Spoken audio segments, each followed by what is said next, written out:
Yeah. Life.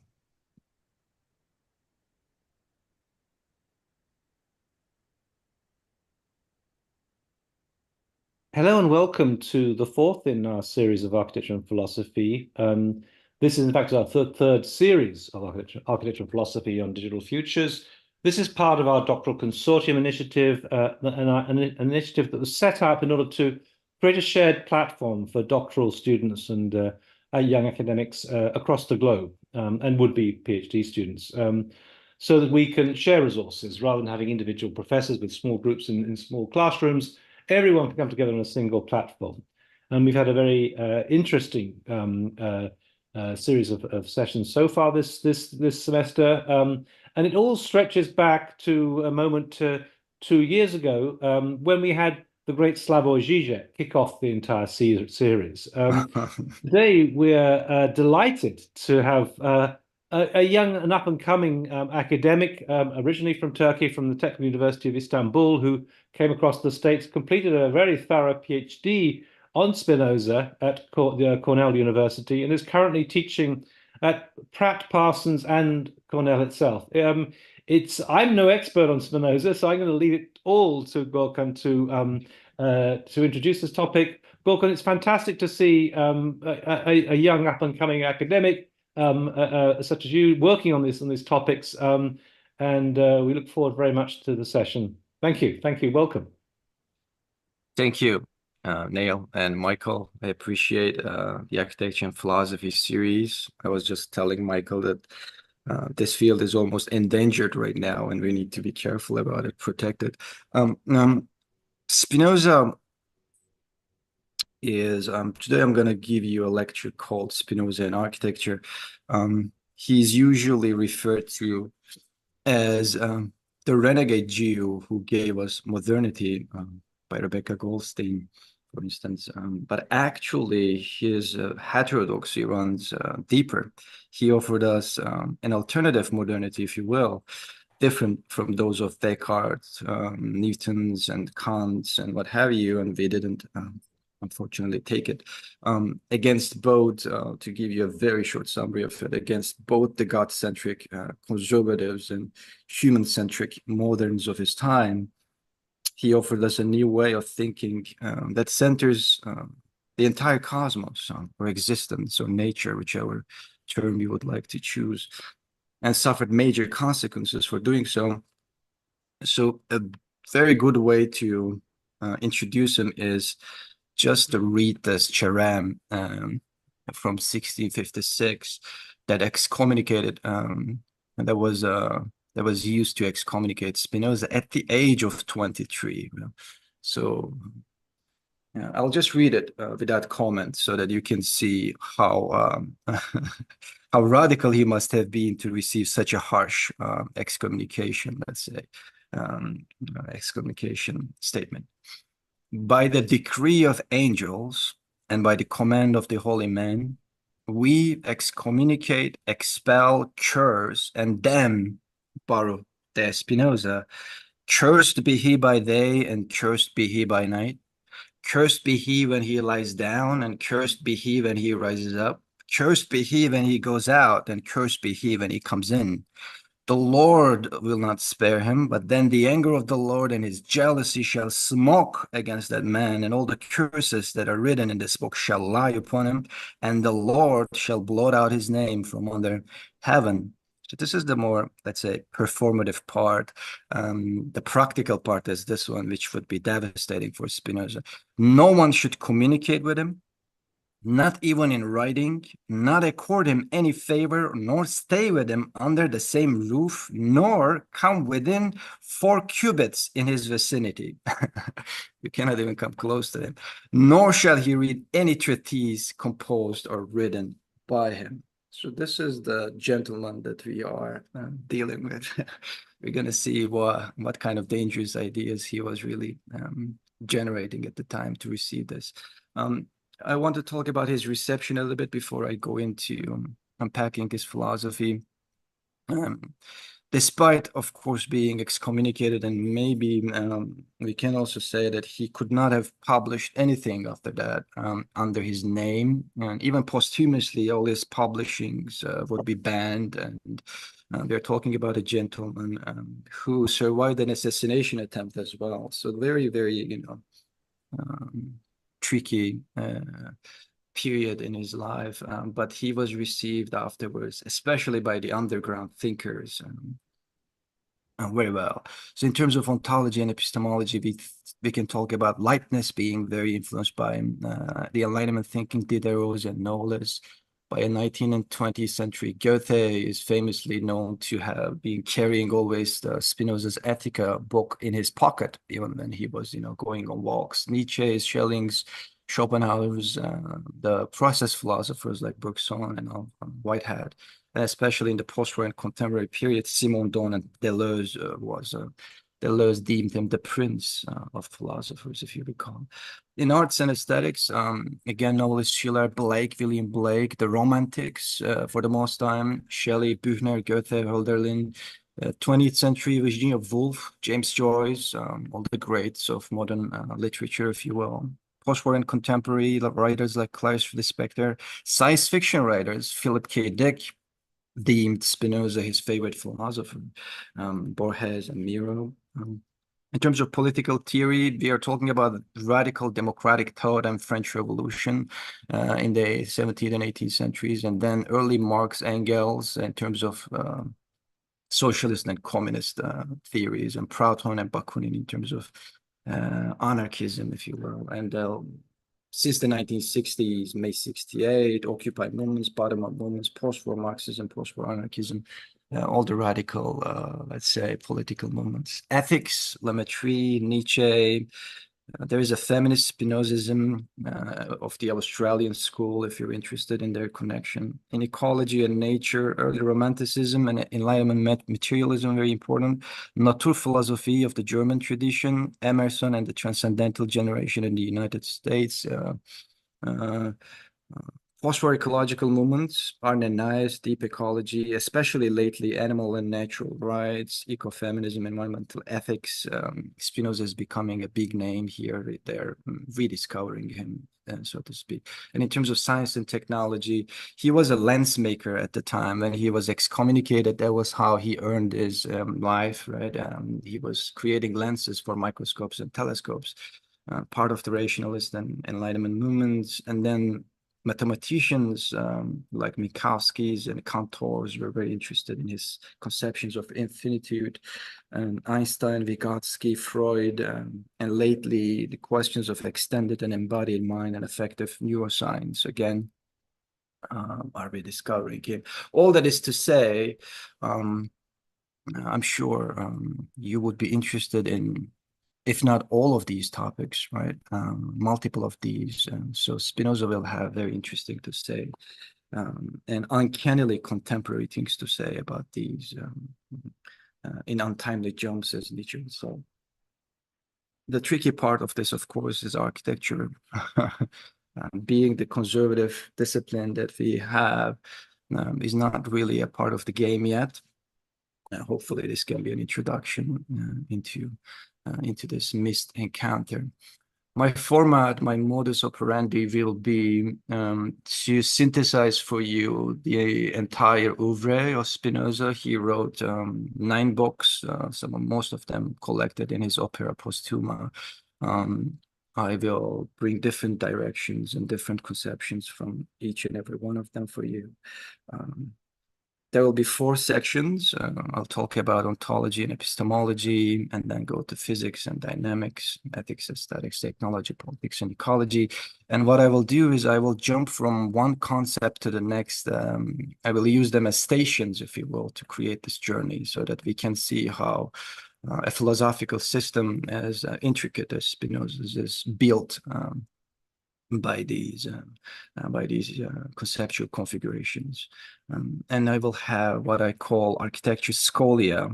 Scholium is a technique that Spinoza used in his Ethica whenever something was too heavy and intricate, he would explain it further with scholium at the end of every definition. So I will put these whenever I think there is an important implication for architecture, I will talk specifically about that so that our audience who are into architecture and design can better understand, let's say, the ramifications.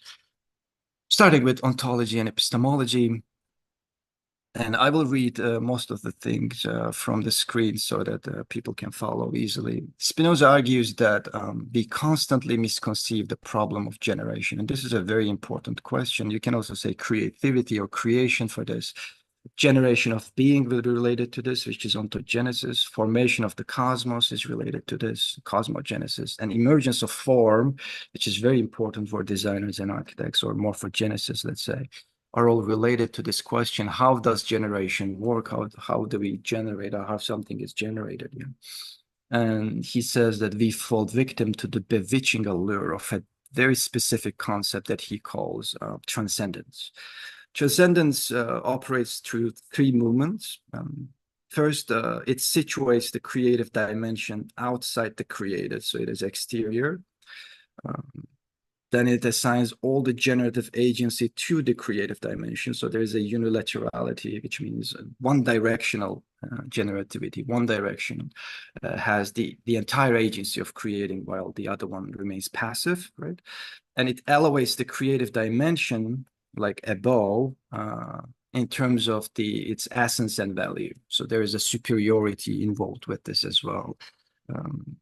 If you look at a creative process from the viewpoint of transcendence, whatever is creating it will be superior to whatever is created, if you will. A few examples for you to better understand. For instance, in Platonic forms of transcendence, ideas, his famous concept, idea, right, exist outside the cosmos. They're exterior to this world. They possess unilateral formative agency. They form whatever we have on this actual world, and they are deemed superior. They are the ideals. That's why we are even in English today using idealism, ideals, as something that we always need to run after, but unfortunately can never reach. In scholastic modes of transcendence, which means the medieval European system in which Aristotelian and Platonic philosophies were merged with, let's say, the Christian and religious doctrines. God, the anthropomorphic God, as we know, resides in a supernatural dimension, right? It is exterior, it's not of this world God. Creates the cosmos from nothing. If you remember the very first verse, right? In the beginning, God created the heavens and the earth, and is deemed superior to all his creations. And then you can talk about this in terms of modern transcendence. You can think about human reason. You can talk about economic systems. We have never left this behind. The point is, it's not just about Plato's or Christians. We are still mostly embedded within this mode of thinking when we think about creation. So there's a transcendent principle at the very top, and it creates everything from above and beyond while being superior to it. Right? This is the way it is. So he launches rigorous critiques of all these forms of transcendence: Platonic, scholastic, and modern. By modern, I mean Descartes and Bacon's of his time. The scientific, let's say, method was really invented in 17th century. The early moderns that we know, he critiqued all of them together. And he said the problem of generation or creativity needs to be addressed differently, with a concept that is very notorious, that he calls immanence. Right? So I will have to introduce two different concepts to make you understand what that means. He develops immanence as a special relationship between two other concepts, one of which is substance, substantia in Latin, and the other one is modalities, modus. Substance is the generative continuum underlying all disparate beings. It is an infinite topological field, if you will, to use modern terms, whose never-ending modifications express themselves in the emerging, enduring, and fading away of a plethora of finite topographical features. It is the substanding dimension. That is where it takes its name from, yes, of infinite potential, as Spinoza calls it, infinita potentia, through which countless finite beings, all of us, come to exist. So if you want to draw parallels from today's science, for instance, this would be the fields, the fields theory in physics, quantum fields or conventional fields theory, in which all particles are agitations or expressions of underlying fields, magnetic fields, electromagnetic fields, etc., etc.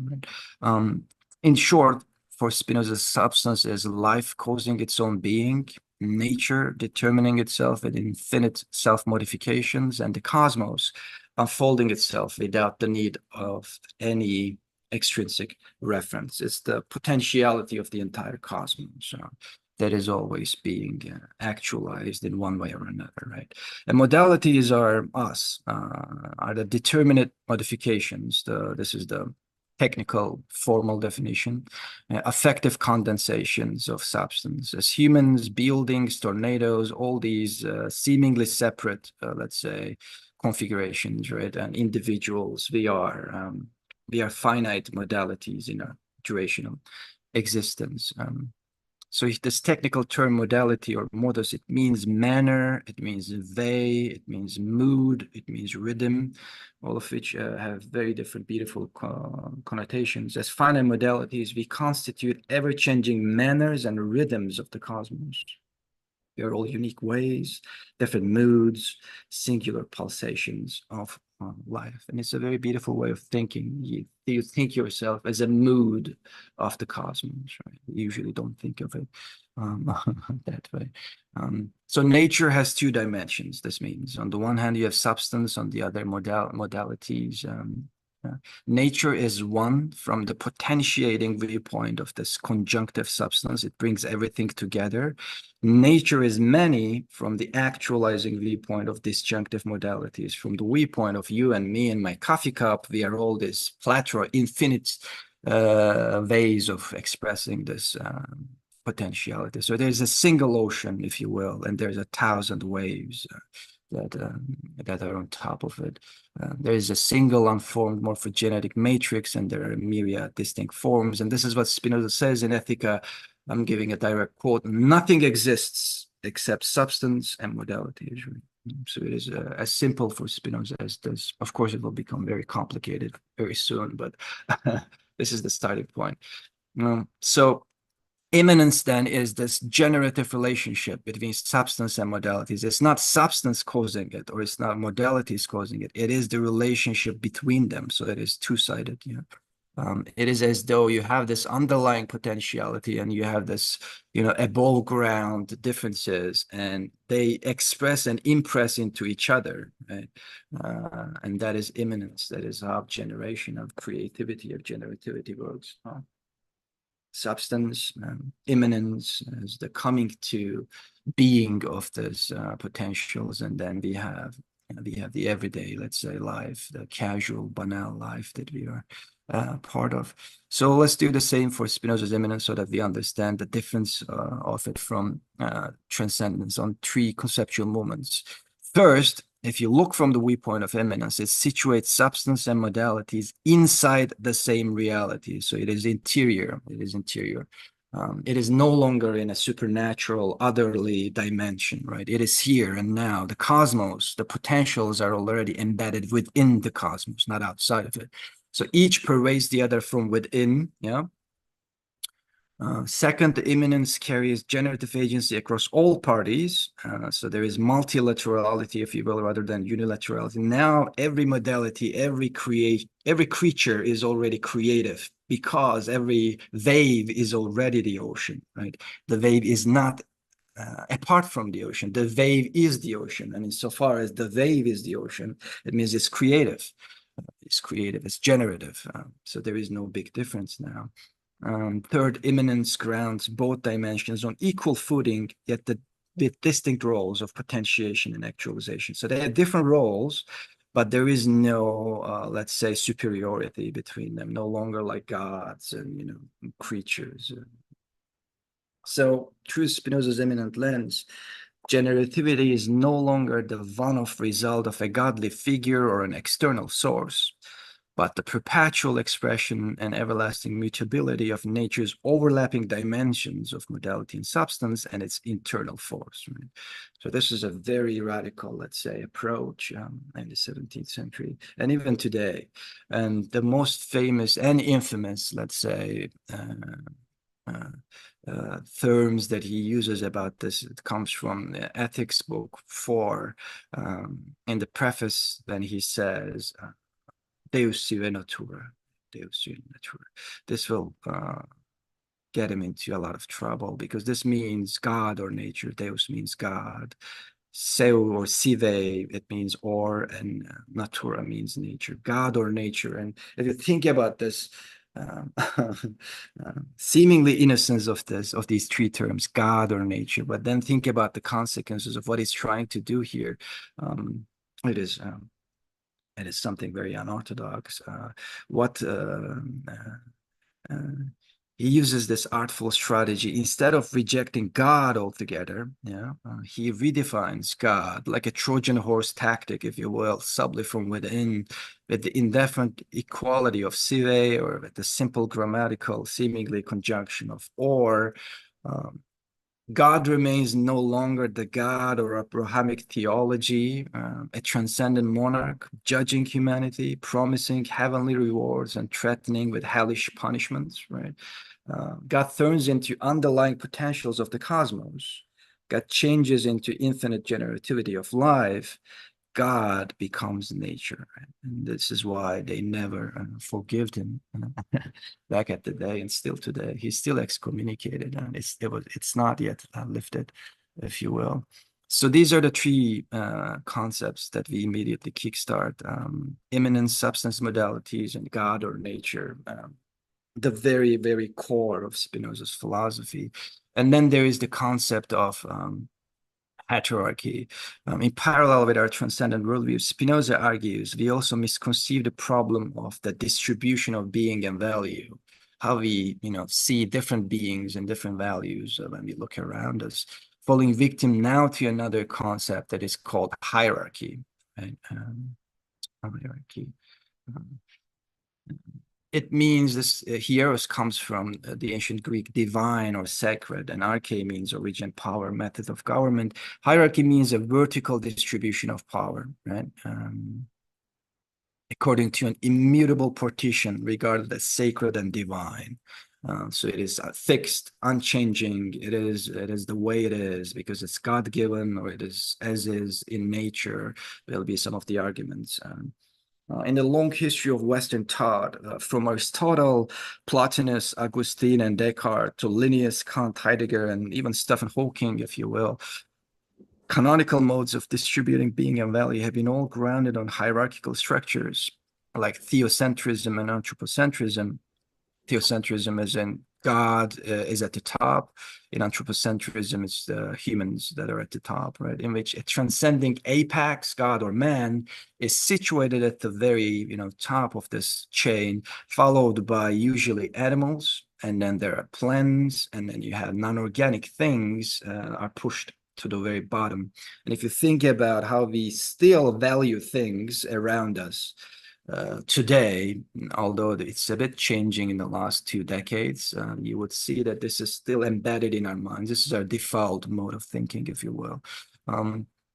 Opposing this canonical given, Spinoza insists, and I'm going to give quotes, not only that God has no special kingdom over people, right? So he immediately rejects that, a God-given hierarchy, but also man does not constitute in nature a kingdom within a kingdom. So the men are also not at the top of this hierarchy. He challenges both conventional theocentrism and modern anthropocentrism at once.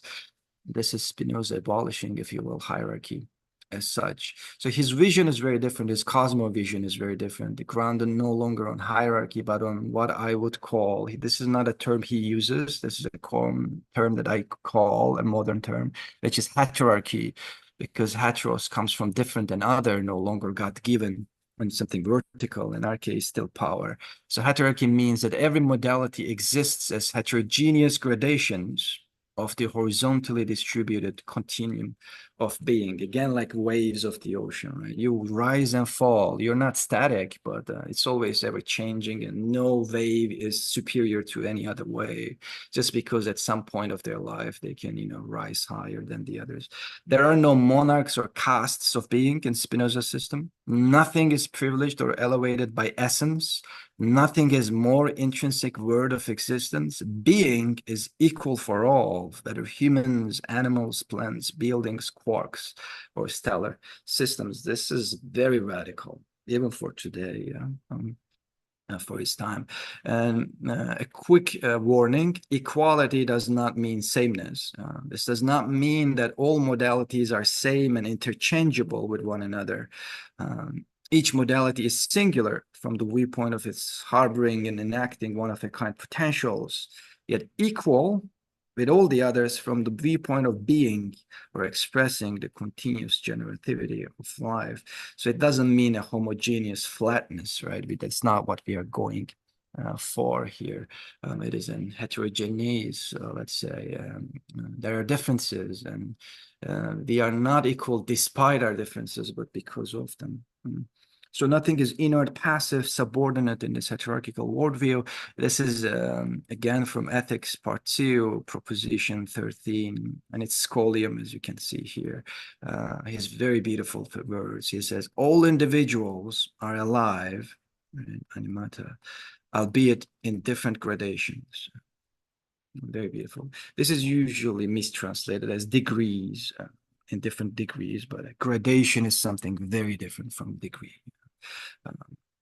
Because a degree is in a quantitative system, it is like 4 is, larger than 3, whereas a gradation, you need a continuum. It's like a gradation of heat. So there's a topological system. There are differences, but it is still part of a continuum, if you will. It's not separate. So first, architectural scholium. What is at stake for architecture here when we talk about these very high concepts? The very being of architecture, the very life of design modalities are at stake, if you will. What I mean by this is that through hierarchical lenses that we usually deploy, architectural constructs are exiled to the very bottom of an abyss of being. They are rendered devoid of agency. They don't have any agency or life of their own, right? They are lifeless, dormant, wordless. They are diminished to the least significant of all beings, unless you're an architect and you value them very much. In general, this means, they're at the very bottom. They're at the very depths of being. But through Spinoza's hierarchical lens, being is neither bifurcated into clear-cut fractions of the living and the non-living, right? That is one of the consequences, because everything is alive right now. And he means ontologically, not metaphorically, by which he means whatever is affecting and affected in return in nature, whatever changes the courses of events, it is alive. It is animate. It has agency, and nor stratified into fixed top-down rankings. Now everything is, if you will, in a horizontal plane. The same continuum, the same substance constitutes the tree. And even without breaking, it constitutes the human. Even without breaking, it constitutes the stone. Without breaking, it constitutes the building. Without breaking, it constitutes the animal, and then it goes on to infinity, right? Everything and anything. So now the buildings are on par, if you will. They are no longer reduced to automata, non-living automata or passive receptacles. Their animate capacities and agentic potentials are affirmed. They are no longer pushed to the lowest strata of existence. Their unique being and significance now acknowledged on equal grounds with all other beings. So this means, and this is a very radical consequence, through Spinoza's hierarchical lens, architectural modalities are literally alive, right? Not metaphorically, but literally alive. So now we are moving forward with hierarchy. And before I conclude this first section, I want to talk about epistemology and ontology, their relationship, which means being and thinking, right? Because he has a very, very interesting approach to the question of mind and body as well. Still very contemporary, this question, the question of the relationship of mind and body. Spinoza argues that cosmos expresses itself through an infinity of attributes, two of which are the activities of extension and thought. Extension as in becoming embodied, and thought as becoming enminded. Um, um, so his philosophy is that ontology and epistemology, and being and thinking, are inextricably coupled as some kind of an onto-epistemology, for bodies and minds always unfold in confluence. So there are no detached bodies, detached minds. They're not even separate, right? They run together. They run together. And this is the reason he became one of the earliest modern opponents of Cartesian dualism, which formulated mind and body as these two distinct substances existing independently from each other. If you recall Descartes' formulation, it is that there is a veiled hierarchy within it as well. He glorified the mind as the only locus of creative activity, assigning it exclusively to humans, of course. And he said even animals don't have minds, if you will, and reduced material bodies to passive automata, rendering nature and non-human beings incapable of non-mechanical novelty. So they're all connected, as you can see. We go back to the question of creativity. Now it is given to the question, it is given to the role of the mind over the body, right? And the different hierarchy here. So it paved the way for the dark repercussions of the Enlightenment, such as legitimizing human-centric exploitations of nature, assigning mind and reason as disciplinary overlords over body and affectivity and sensuality. Spinoza's response to this is he neither takes the side of the idealists that subordinate mind to body, nor the materialists who reduce mind to body, right? From Spinoza's perspective, we are minds, we are bodies. So one does not override the other, which is a third interesting alternative.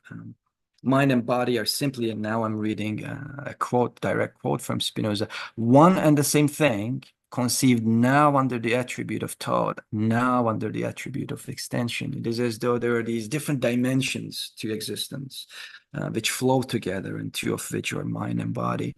And they are corresponding dimensions of the same psychosomatic activity, but of which unfold confluently in each and every being. And again, a very radical, very strong claim, right? It's not just in humans and animals. In each and every being means anything and everything in the cosmos. There is the second scholium that comes from this for architecture. It's not just humans, but forests, tornadoes, and even architectural modalities contract knowledge, process data, and exchange information with other modalities to the degree of their corporeal complexity. Right? They may be very simple, as in comparison to some of the cognitive capacities of a human being, for instance, but it still continues with these processes. There is not an absolute distinction, if you will. Just as there is an intelligence unique to each being, there is an intelligence unique to each building, right? So through Spinoza's lens, architectural buildings express themselves through not only material formation, as is usually perceived, but also immaterial information. And this is very important, something we sometimes tend to forget or ignore.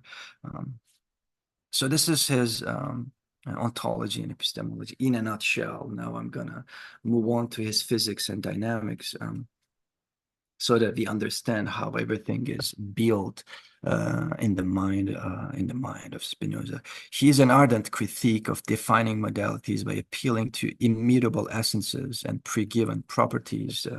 Is a critique of essentialism, if you will. Again, which we only picked up after the 1980s or 60s.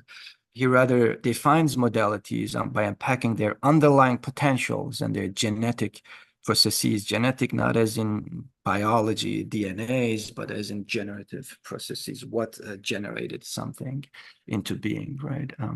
So for every singular modality, Spinoza argues, there is an infinite chain of prior finite causes determining its genesis.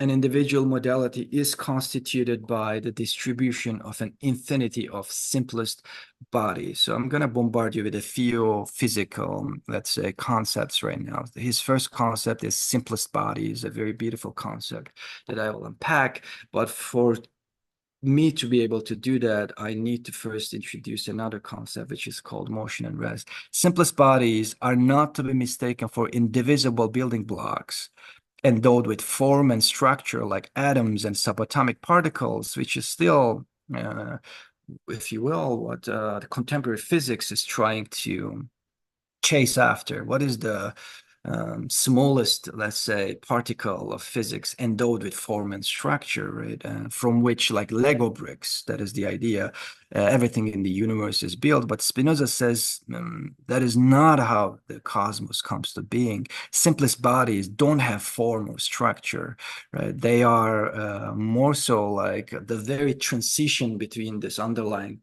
continuum of potentials and forms, right? So they're infinitely small, vanishing extensive quantities distinguished from one another only by motion and rest. And that's a beautiful conception. They are not different in terms of even their spatial coordinations, right? They just change in terms of motion and rest. And what does that mean? It is a unique invention of Spinoza's theoretical physics. And it means that underlying field, whose varying ratios of motion and rest result in, on the one hand, physical-dynamic formations, on the other hand, individuation processes. Now, what do I mean by this? Let me give you an example. Those are very heavy terminologies. This is Spinoza because he explains it very, very simply and beautifully here. This is from his short treatise that he abandoned after a while to write the Ethics. I'm reading his quote. All singular things that are real have become such through motion and rest. The differences among these result solely from the varying ratios of motion and rest.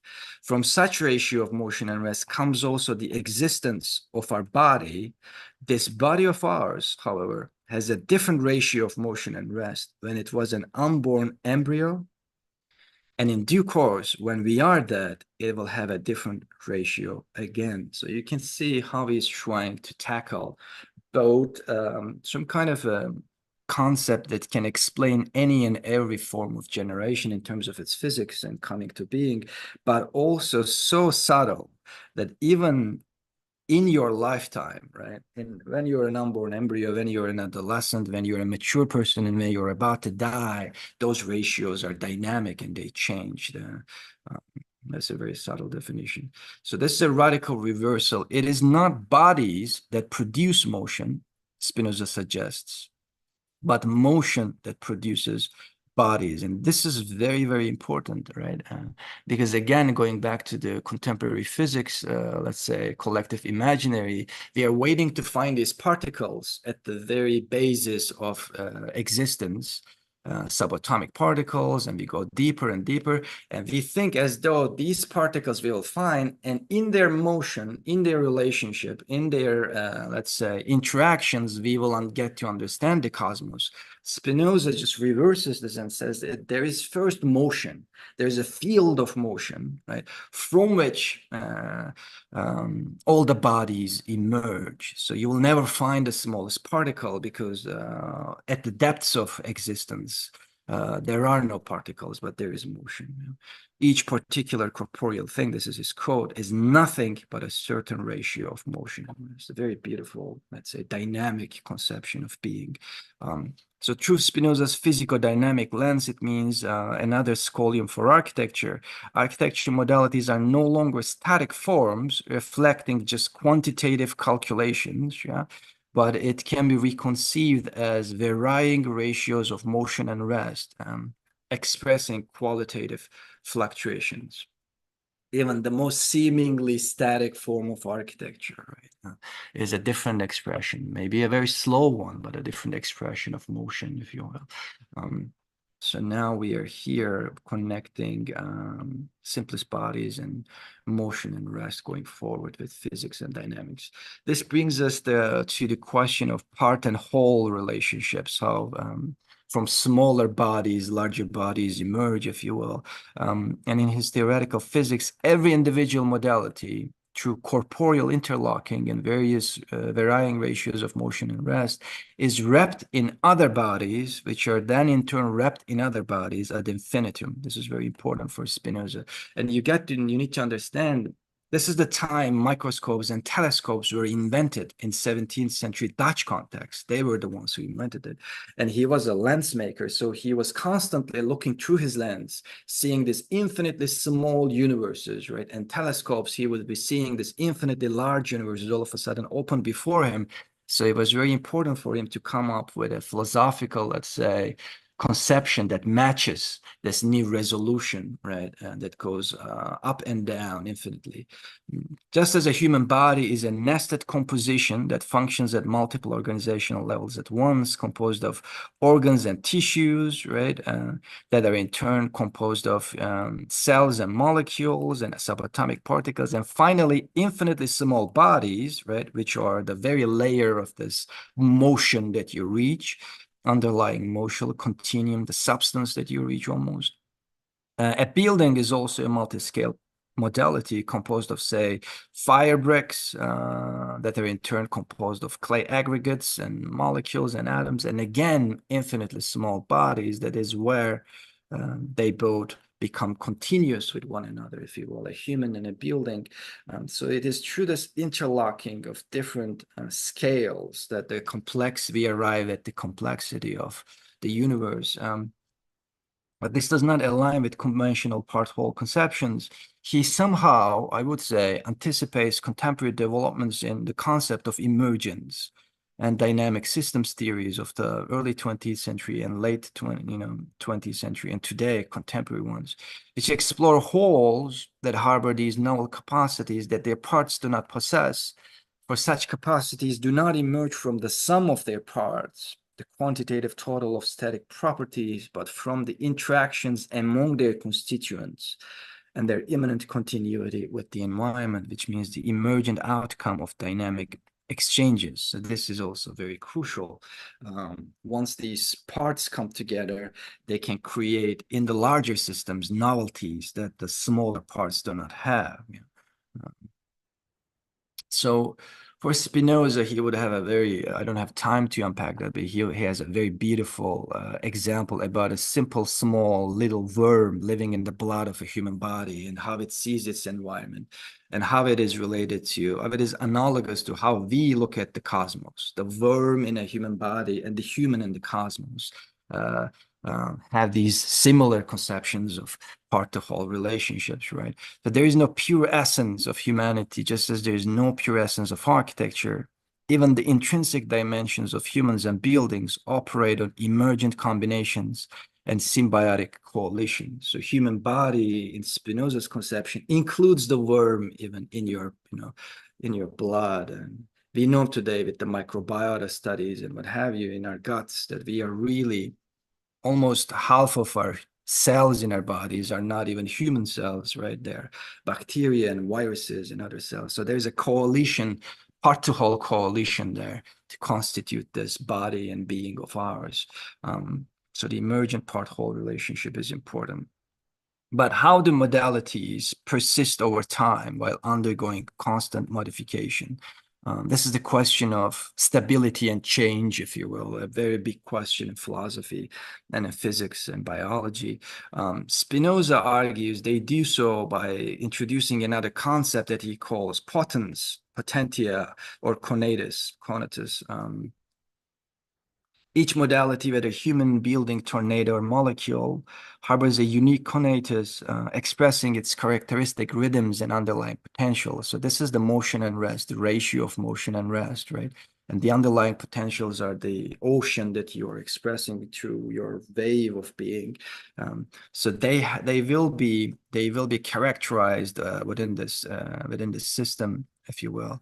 Conatus then corresponds to a modality's perseverance in existence for an indefinite duration, by coordinating internal fluctuations, all these smaller parts in its body, and by surfing external oscillations within flexible thresholds, all the other things that come to its body from the environment and all the things that are in its body, right, that will be regulated, if you will, by the system that he calls conatus.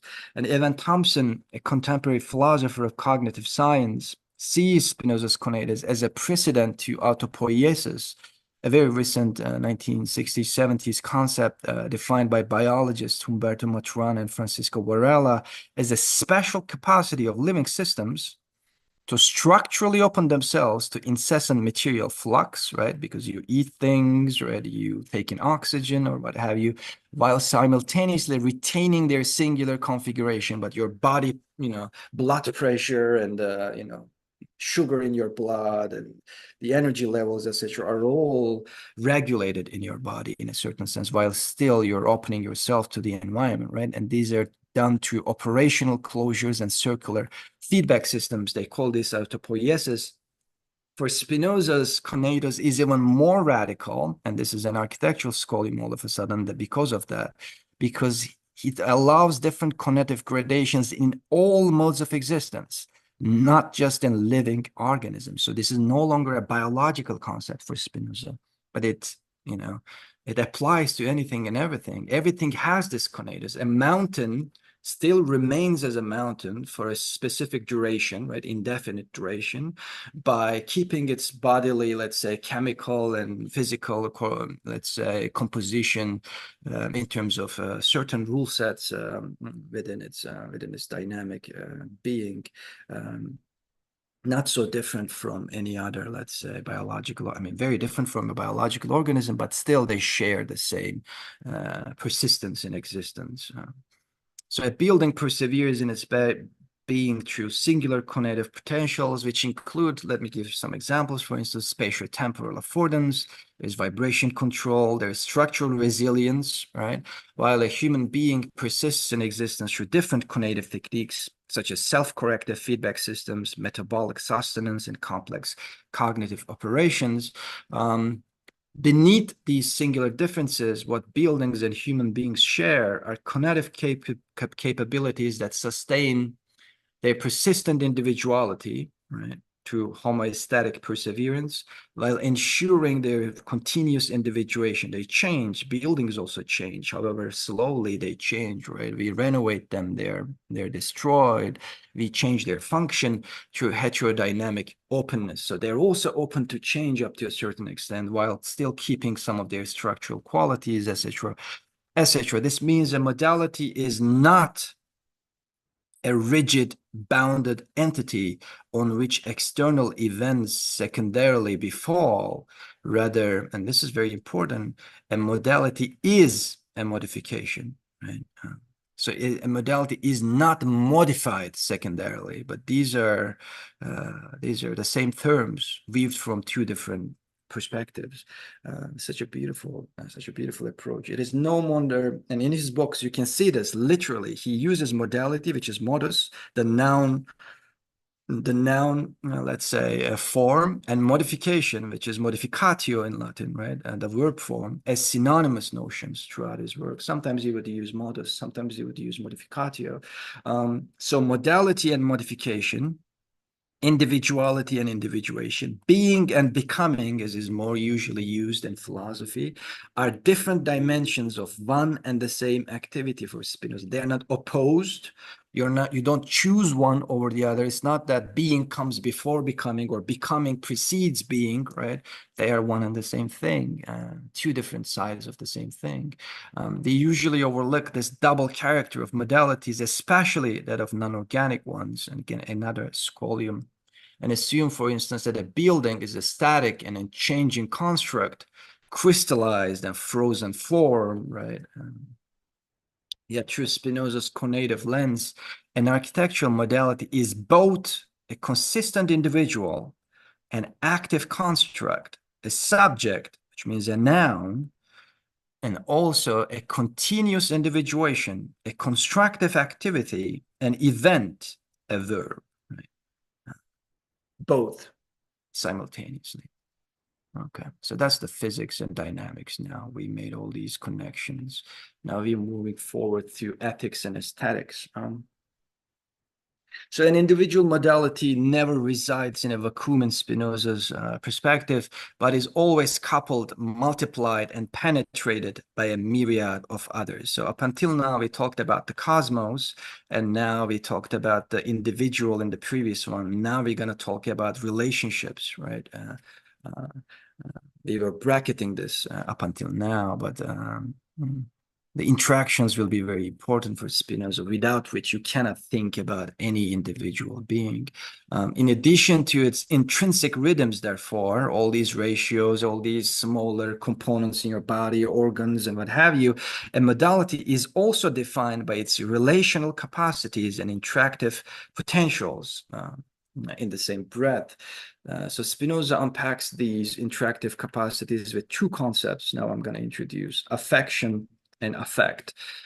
These are very important. Affection, which is in Latin affectio, is the interactive relationship, which is very simple, in which a modality's action is enveloped by and transcribed in another modality. So I see a building and I register the visuality of it in my body, for instance, right? Or I touch something, which is the same thing in a different register of sensation. Humans, animals, plants, buildings, planets, we all encounter and interact with one another by way of affections.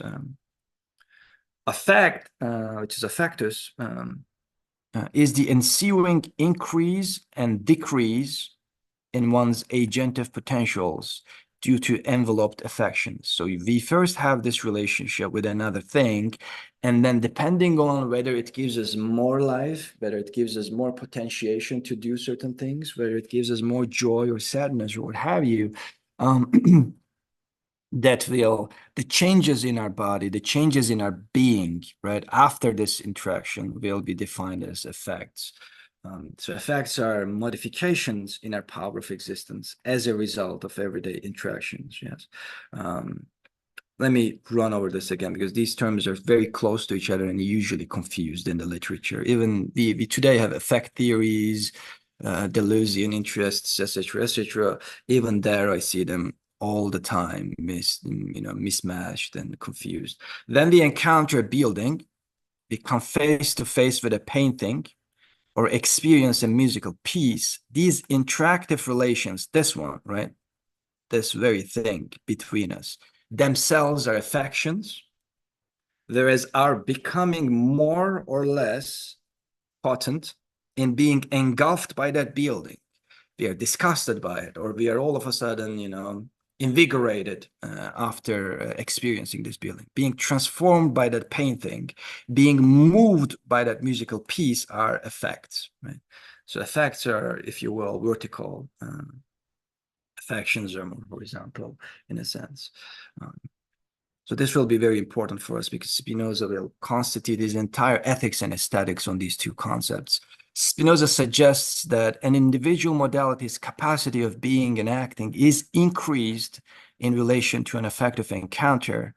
Then the cause of this empowerment becomes good for the affected modality, right? So if this relationship gives us more life, gives us more potentials to act and be, then we consider this relationship good, right? And this empowering transition can be called an effect of joy. And Spinoza will use these casual, everyday terms. He will redefine them, just like he did with God, right? That this is one of his tactics.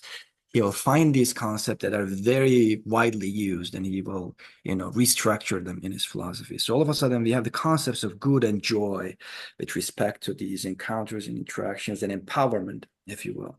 By contrast, if a modality's capacity of being or acting is decreased, right, all of a sudden, or restrained, limited, then the cause of this weakening becomes bad. Again, becomes is very important here, because nothing is good or bad in Spinoza's philosophy objectively, but it becomes good, it becomes bad. Just like a saltwater fish, right? If you put it in a lake, right? It will be bad for it. It won't be able to live. It will restrain his life. It will die. So that's a bad encounter. It doesn't mean the lake is evil. It means it's a bad relationship. It's a bad affection, if you will. And this weakening transition can be called an effect of sorrow. Then it will be, it will experience sorrow. It will experience weakening of his being, if you will. So in simplest terms, these are no longer emotions for Spinoza, as you can see. They become these new concepts. Joy becomes becoming important, potentiated in relation to a good encounter, and sorrow is becoming weakened in relation to a bad encounter. These are the new definitions. So all of a sudden, we have all these different concepts now related to affection and affect, from which Spinoza will define more than 50, 60 different forms of affects. He will talk about love and anger and any kind of, affective capacity that you can think of within this system. It's a very beautiful part. It's especially in the part 3 of ethics, if you're interested in. So his grounds his unconventional ethical aesthetics on this affective setup. He argues that ethico-aesthetic values, and this is very important for a designer, an architect, and any human being, if you will, are neither fixed qualities possessed essentially by objects. So he goes against objective ethico-aesthetics, nor private judgments projected arbitrarily by subjects, subjective ethico-aesthetics. Objective ethico-aesthetics being something like Mona Lisa painting is beautiful, regardless of whether you like it or not, right? It's objectively beautiful. That would be an argument. Or one can say, well, taste, changes from one person to the other. So it's subjective. It is, capricious. We cannot even establish any form of ethic or aesthetic discussions because it's very, random. Right? That would be the other way. See, Spinoza would argue against both. He says rather that ethico-aesthetic values are relational, neither objective nor subjective, but relational, which means there are agencies in both sides of affective interactions. This means affective ethico-aesthetics grounded on reciprocal exchanges and ensuing modifications. How these relationships play out will be very important for Spinoza. So it means this affective ethico-aesthetics does not operate by obeying transcendent moral laws that come before you, right? Or pre-established aesthetic rules, but by experimenting with open field of affective interactions. Because if ethics and aesthetics are based on relations and affections and interactions, and if both sides are dynamic, then the only thing you can do is really to experiment and see what kind of outcomes that arise, while being very cautious, of course. They can be dangerous, these experiments, right? So when Spinoza boldly remarks, and this is something Deleuze likes to remind us in each and every one of his books and lectures, nobody as yet this is Spinoza speaking, nobody as yet has determined the limits of the body's capabilities. That is, nobody as yet has learned from experience what the body can and cannot do. When he says this, he emphasized that a body's capabilities can neither be determined in advance, right, nor be fully exhausted. That is the experimental part. With each experiment, there will be sometimes new, let's say, novel ethico-aesthetic values and relations arising from it. So we cannot know what a body can do. To give an everyday example, since bodily capacities are actualized in relation to other bodies, which means I cannot know how deep I can dive or how much I can love, for they do not depend solely on myself, but are emergent outcomes of my interactions with the sea and the depths, and with the individual I love, and the affective relations in which we are enmeshed, right? And this is why today we still have apps like Tinder and what have you, and you just go and meet someone, and you can be disappointed by it because you can never know in advance. You just need to see the relations, the affections play out first, yes? So a very beautiful concept. So now we're going forward with ethics and aesthetics. Now we talked about relational ethical aesthetics as opposed to objective and subjective. So this means effective experimentation is a dangerous ethos. So this is not just free for all. It doesn't, I hope it doesn't sound like this very liberal, let's say anything goes, let's experiment all the time, right? Because it can open us both to joyful and sorrowful encounters. So you need to be cautious. You need to experiment, but you need to be cautious. So it gives you a very tricky dilemma here. That's why Spinoza suggests we need to move and pave our own paths, moving away from the bondage of passions toward the freedom of action. So two new concepts now, passions and actions, and what they mean in a nutshell. Passions are passive effects caused by external affections of which we are not the adequate cause, making our affective states reliant on powers outside ourselves, leaving us at the mercy of fortune. So it means you are not contributing to the event that is in front of you in such a sense that you are actively generating your own joy in the process. You're dependent, let's say, to an external source. And if that source is taken away, then your joy will be taken away from you. And every form of sorrow will be external, of course, from Spinoza's viewpoint. Even the ones that we inflict on ourselves, they are delusions. They're delusions. We are confused, and we are trying to weaken ourselves for no reason.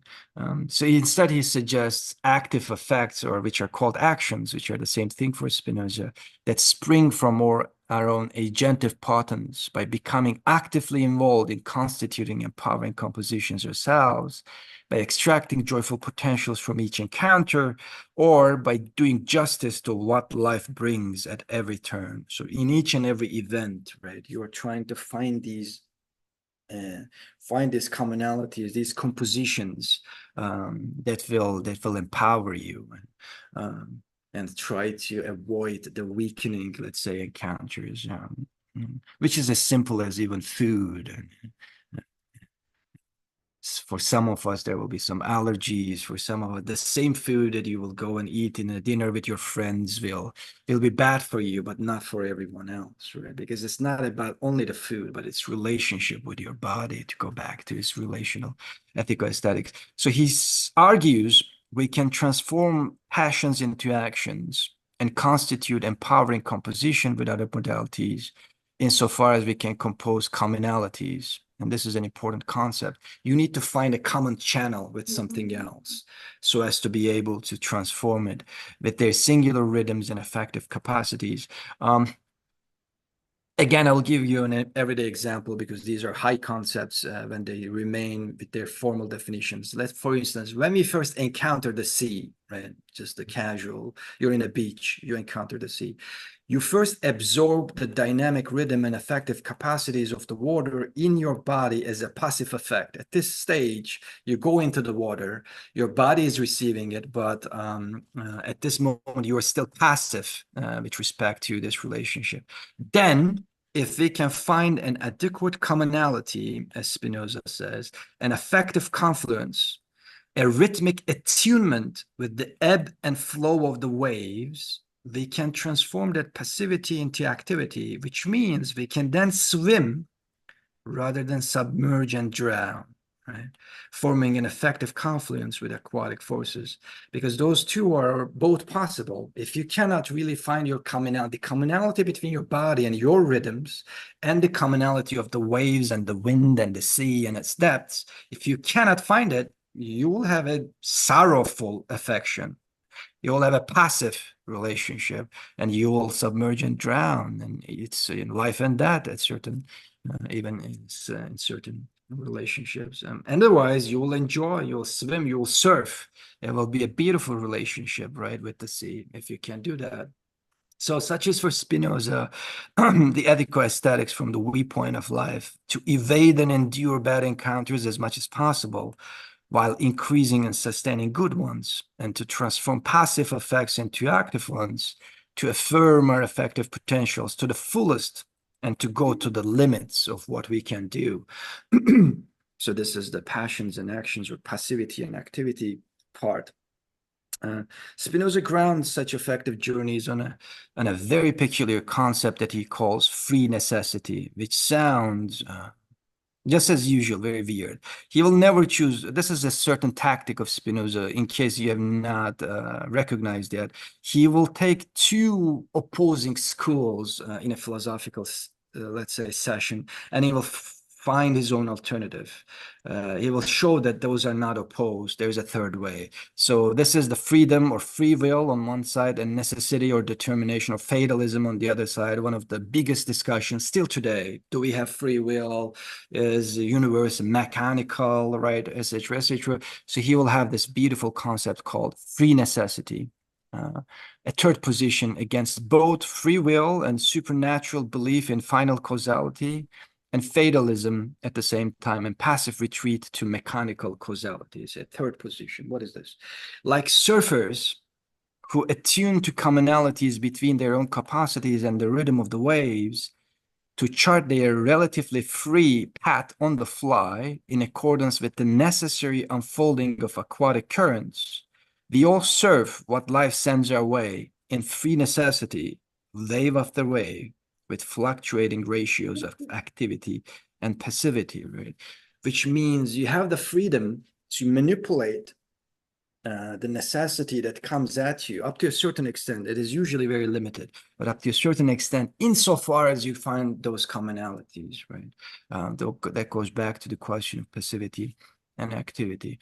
And the final part of this, the final and shortest section of this, will be the elegance of Spinoza's ethico-aesthetic system, which lies in the effective synthesis of the self and the collective and the cosmos itself. So, because it is not an individualist system at all. That's the beauty of it. For aesthetic intensifications and ethical emancipations can be forged only with other modalities through our underlying continuity of life. Even with those examples that I gave about the surfing, about swimming, right? It is never about the individual. It is about finding commonalities with things around you. So, so the individual and the collective and cosmic, those three need to be always in play with any kind of ethical or aesthetic gesture, Spinoza's point, becoming active at the expense of rendering others passive, becoming free at the expense of enslaving others, becoming intense at the expense of diluting our affective milieu shared with others, are always misled, right? So there is no myopic, let's say, position here. For in proportion to each modality rendered passive, enslaved, and diluted, our affective milieu and the cosmos themselves suffer. And in third, we suffer ourselves, because remember, this was a very continuous system, right? It is not a separate, individualistic, atomistic system. So everything is connected and continuous underneath. In that sense, you're always trying to not only empower yourself, but everything in your reach and the cosmos, if you will, as much as possible, because they're all three different dimensions of one and the same continuity. This is Spinoza's subtle way of rendering personal ethico-aesthetic journeys immanent to, now we know what this means, intrinsic to and continuous with collective and cosmic activations, rather than reducing them to egoistic pleasures or myopic self-interests. So through Spinoza's effective ethico-aesthetic lens, the path of potentiating your individual fluence is always paved together with enriching the lives of others and life's expressive fields in cosmic confluence, right? And this is very important. This is why he is becoming more and more relevant today, if you will, in the 21st century. So for architecture, what does this mean? This is the symbiotic ethos brought forth by Spinoza's philosophy. And this gives us a question. This is a question, actually, because, and it's not a rhetorical question, it's a very difficult question that we all need to think more and more about. And that is how to design architectural modalities by interfusing individual empowerments, collective joys, and cosmic worlds. How to do this? We usually remain only at one level, at best two of these, one and a half of these, all three of which are very difficult for us to think about. So that's the end of the ethics and aesthetics. Now I need one last section to bring this home, and that is the question of enmeshment, technology, politics, and ecology, very shortly, each and every one of them. Spinoza posits that individual beings, whether humans, spiders, flowers, buildings, what have you, are not self-contained entities, but enmeshed modalities. So just like things are enmeshed within your body and constitute you, your enmeshment with other things also constitute the cosmos. Yeah, and this is what he says. This is in the Emendation of the Intellect, one of his early books. He said, I'm quoting him directly. Everything that exists in nature interacts with other things, he writes, and the meaning of which he clarifies in an overlooked footnote. And no one talks about this overlooked footnote in Spinoza's scholarship, which is very, very sad because it's such a beautiful one. He doesn't talk about interaction in a very weak and basic, let's say, banal sense. Look at what he means. In the footnote, he explains this. To interact with other things is to produce or be produced by other things. So there's such a strong definition all of a sudden. It's not just this, I'm already produced, and there's already this produced other object in my reach, and we have secondarily interact with each other, right? It is that in our interaction, we produce each other. There is such a strong definition. So when he says everything that exists in nature interacts with other things, it means everything that interacts with each other produces and produced by each of these contributions, right? However infinitesimal, however minute that effect can be, it still defines you. It still changes you. It still changes the way you think and be. This means modalities do not pre-exist, but are co-produced by the enmeshed compositions, right? So all of a sudden, this becomes very important when it comes to questions of technology, politics, and ecology. Our meshes are not external to us. This is not the mesh. The mesh is from inside of you to inside of them, right? It is this line that becomes this. The mesh is this one, you know, but continuous with our modifiable existence. So we all expand and contract ourselves by way of our enmeshed coalitions. We all view our milieu with affective webs of our own. You can think about yourself almost like a spider, if you will. Your webs with other things are part of your being. So this is a very, very important contribution. Now, this has considerable technological consequences, right? Because he argues that if multiple modalities share compatible rhythms of existence, remember his concept of motion and rest, it's certain ratios, they come to constitute an expanded modality for the duration of their operational coupling. So as in, when you ride a horse and your relationship with the horse, they become one in such as in terms of the transportation, in terms of the movement, such that you create a third individual, human horse, let's say, enmeshment. That we can talk about. There's an emergent whole out of that relationship. And the important thing about this is that buildings are the same, right? When we relate to buildings, we create a larger whole with ourselves and the buildings, not an extrinsic relationship. And that's the important part. They become part of ourselves. Whenever we engage with technological formations, we extend our modality, which means our being, to the effective limits of our emergent enmeshment. So if you're using glasses, you would know this very well. They're not just gadgets. They extend your being. They extend your capacities of seeing, right? Technical objects and architectural buildings, so this is a scholium, therefore, are not external gadgets. We multiply our capacities of existence with and through them, you know? Through Spinoza's technical lens, architecture becomes our exoskeleton, if you will, our spider web, our non-human becoming. And this is very important. What we architects shape then are not just bricks and stones. We shape each other's extended modes of existence. And this is such a big responsibility if you come to think about this, right? Whenever you build something, whenever you construct something, that that will become part of someone else. Hence, architecture's immense potentials and vast dangers, because this can then be abused very easily, as it has been in the history of politics by certain regimes, how they use architecture symbolically to manifest their own power structures, right? So technology now becomes an extended being of your body. Social political enmeshment is another focal point to Spinoza's writings. At a time when Europe was dominated by hierarchical regimes, Spinoza, which are in absolute monarchies, if you remember 17th century, your history books and European history, right? God-given kings, and then you have the serfs, and you have the people, you have the aristocracy, and what have you. Spinoza conceptualized a hierarchical political organization that he playfully called absolute democracy, and he's a very sarcastic philosopher at the same time. You can immediately sense he makes all these beautiful, beautiful conceptions. Absolute democracy. Look at the term. Just he puts it against absolute monarchy, right? As opposed to it.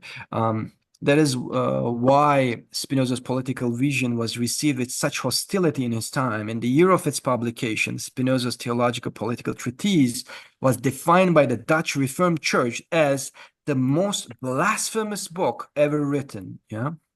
So he wrote this book and he published it anonymously, because if they were to catch him, they would burn him at the stake, like Bruno, if you know the history of Inquisition in Europe. According to William Carroll, an 18th century Anglo-Irish high church divine, Spinoza, quote, fundamentally subverts all natural and revealed religion, overthrows our constitution both in church and state. Right. So it's no longer just a religious problem. Spinoza becomes a political problem now. According to White Ludwig von Seckendorf, a 17th century German court official, so this is a secular figure, as you can see, right? He undermines not only religion and theology, but threatens to liquidate all royalty. Of course he does, right? Because he's talking about absolute democracy. Everything is horizontal, just like he thinks about the cosmos. And according to Pierre Yuan, a 17th century French Calvinist, Spinoza not only destroys theology, but also instigates everyone to political rebellion. That's why, for instance, Jonathan Israel, one of the historians of early modernity, is recently revising that history and saying Spinoza was maybe the leading figure of French Revolution, even though his books were always read in underground circles, never as explicitly as the others like Diderot's and what have you. So it is no wonder, and he says, this is what Israel says, it's not in Voltaire or Rousseau as conventionally considered, but in the developments of Spinoza's radical politics. And indeed, in the 1960s, if you know how Spinoza was recently resurging in political theory, theorists like Louis Althusser, Antonio Negri, Etienne Balibar found in his work the theoretical equivalent of self-organizing desires of erupting in May 68 and all the bottom-up movements since then, and attempted to realign their radical political theory and practice away from representational party-based organizations, just like communist parties and state-run organizations, right, towards bottom-up collectives. Spinoza was the philosophical figure who they could use to move themselves away from the orthodox Marxist line. So as such, Spinoza's absolute democracy is far more radical than representational democracies of today, because democracy today is also a very tired term, the way that we are using it, right? In that what Spinoza argues is directly constituted by the distributed agency of all socio-political actors who self-organize themselves on common grounds, on those commonalities, while retaining their unique differences and potentials. So it is no longer a representative system that we are used to. Okay, let's move a little bit on because I think we're getting late. So the architectural scholium for this would be His radical political theory can also help us reconcile the agentive distribution in architecture, as the established architectural tradition of assigning hegemonic agency to clients, state apparatuses, top-down planning initiatives, and even architects, who we sometimes imagine ourselves as almighty creators, right, result in unnecessary hierarchical formations that suppress the generative potentials of diverse, multiple spatial actors, only some of whom are humans, if you will. So through Spinoza's heterodox political lens, alternative experiments become viable, with which we can affirm the constitutive agency of all interacting agents in co-determining the built environment. This can also give an interesting lead. And the final part is the ecological enmeshment, which is the web of life through which everything is connected for Spinoza. So that's why he says God or nature, right? Nature is this cosmic, let's say, enmeshment. He was one of the first moderns to oppose dominant Enlightenment discourses, bifurcating culture and nature, the human and the non-human, the built and natural environments, if you will. His work is full of elaborate critiques, warning against concealed hierarchies within such bifurcations, which elevate human culture outside and above non-human nature. That's why, for instance, he's not on the same page with Descartes and other moderns, because they would always create this they will oppose God-given hierarchies, but situate humans at the top. And he would say that is not the case in nature, right? Everything is on par. They are not exceptional modalities over and against nature, Spinoza counters, but life takes into account, and this is a very beautiful quote, I'm going to read it, not of the human race only, but of the whole of nature. Right? Again, this holistic lens.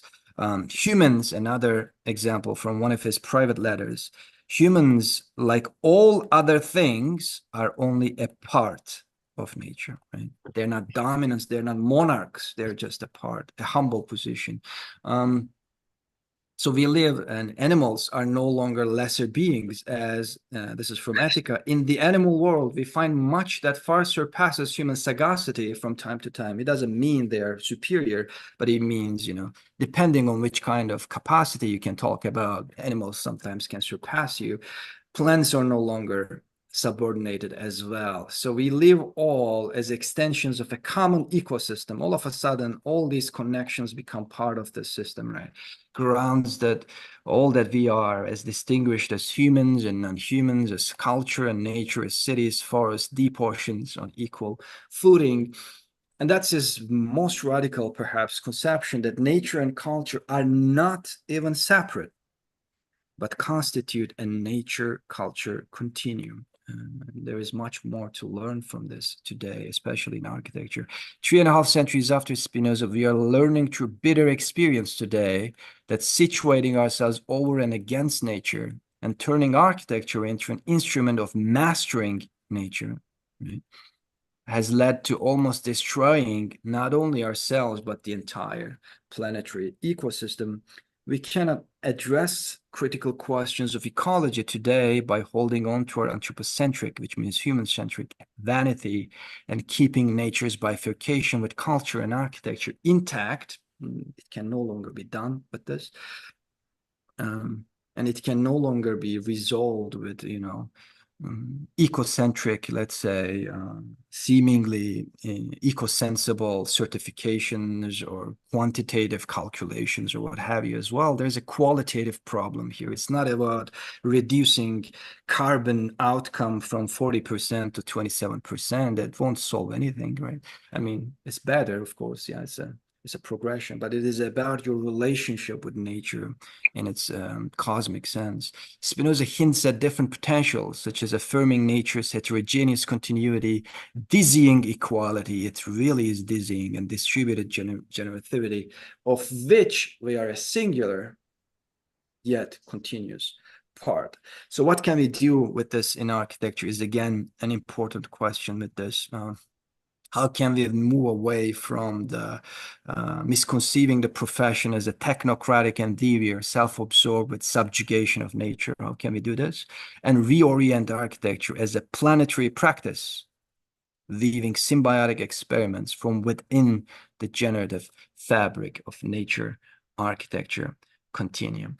So that's the end of it. I hope you could follow. I had to go a little bit fast, but that is how Spinoza's philosophical system is built, brick by brick, right? All these concepts, you bring them together and you create the ontology and epistemology.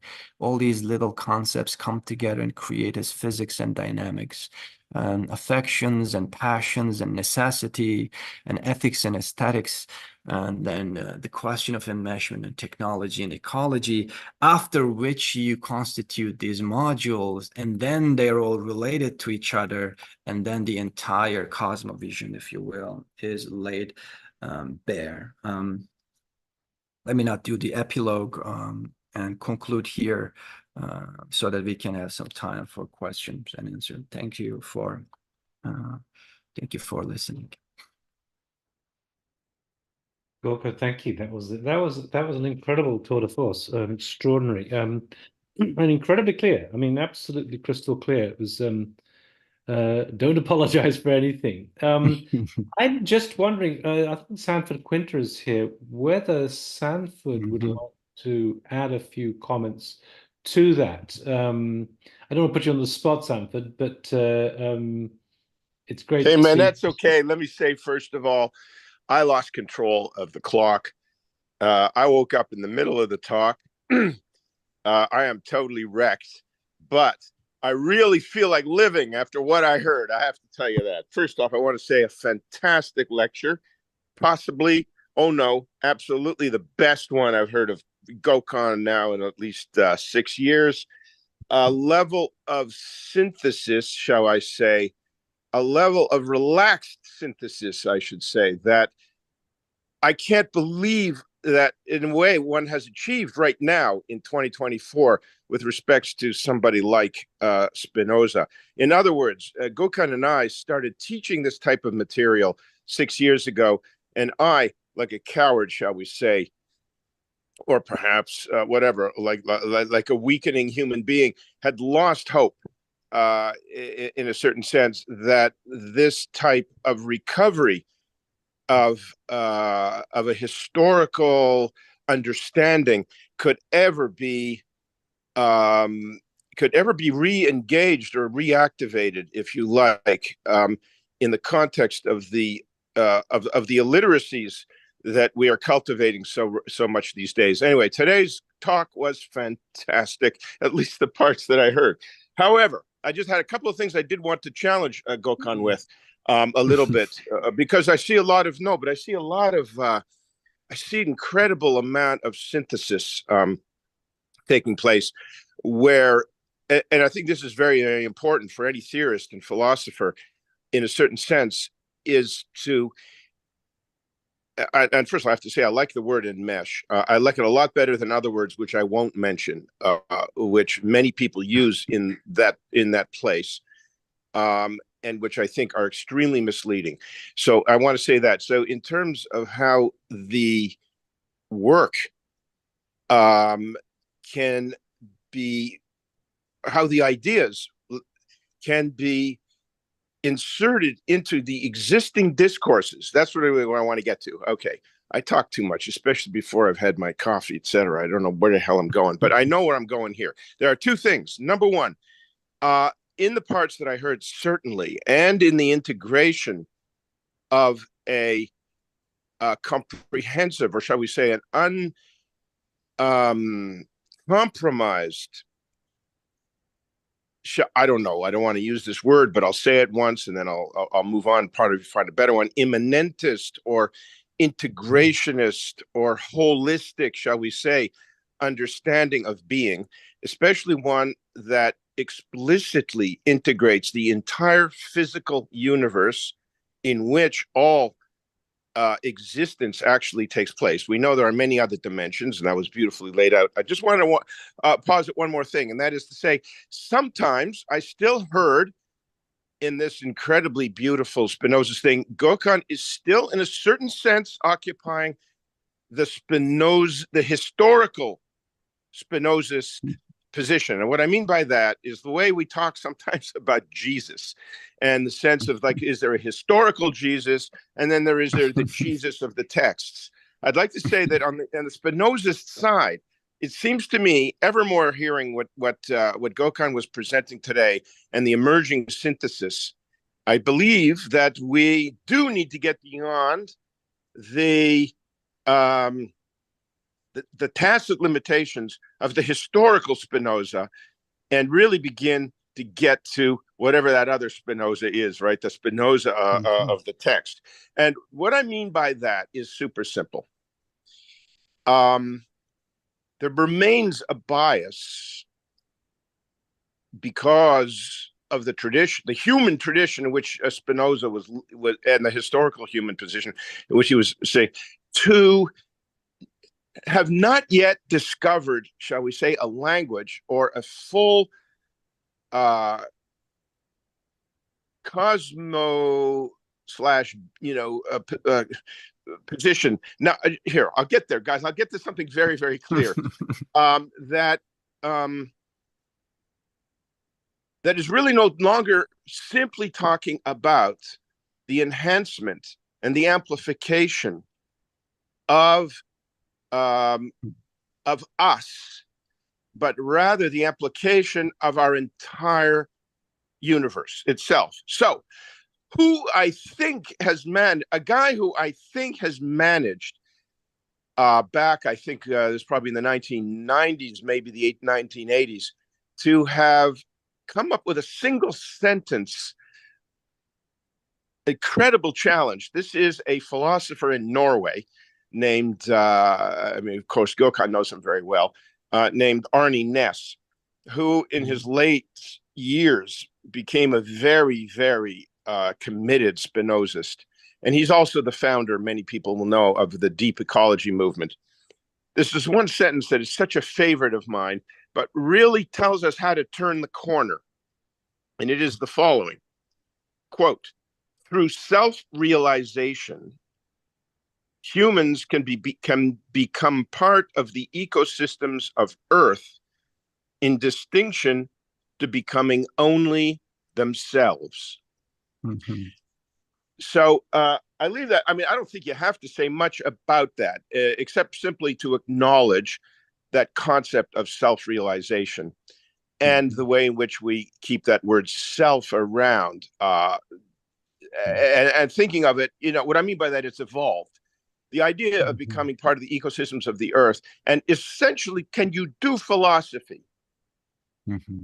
Can you do work? Can you produce work? Can you innovate? Can you produce, as Gökhan beautifully was putting it, and by retrieving that incredible phrase of Spinoza, telling us that our job is to self-reproduce, and to produce our world in that production. Okay, that's number one. I wanted Gökhan to speculate a bit on that. And the second thing is this, and Gökhan and I have had this a years-long difference, shall we say, in debate, and that's on the question of technology, which, and I'm not going to go into this in great deal. I'm simply going to say, Gökhan gives, shall we say, a deceptive and charming example of eyeglasses and how they help us get through our goddamn lives in the city and everything. But I do want to point out that a proper and sophisticated and responsible approach to the technological problem would have to acknowledge that eyeglasses may very well do that, but they generate, naturalize, and legitimize the value of focus, which is also a massively limiting and ultimately, you could almost say, a treacherous counterforce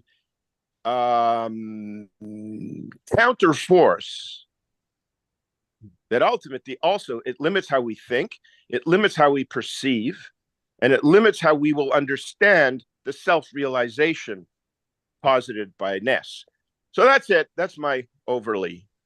That's what I want to, and I just want Gökhan to respond to it, because I think he has crossed the Rubicon into the 21st century Spinozism, of which I don't know anyone else who has. Since I've read some very wonderful books on Spinoza. I try to keep a little bit up to Gökhan when we teach, but I think the 21st century problem is a great one, and I'm really impressed at where he brought us today. Thank you, Sanford. Yeah, we've been teaching with, he's my partner in crime for the last 6 years at Pratt. So it's beautiful to hear these things from you. And two very important subjects to clarify.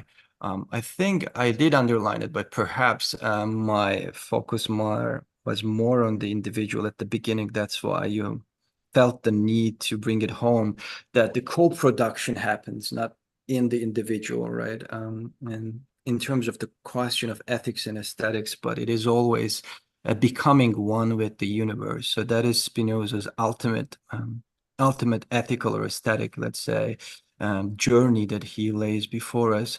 And that is very important for me to talk about them together, not one opposed to the other, because there are many traditions, just like you talk about certain problems with technology, which I will come in a second and talk about it.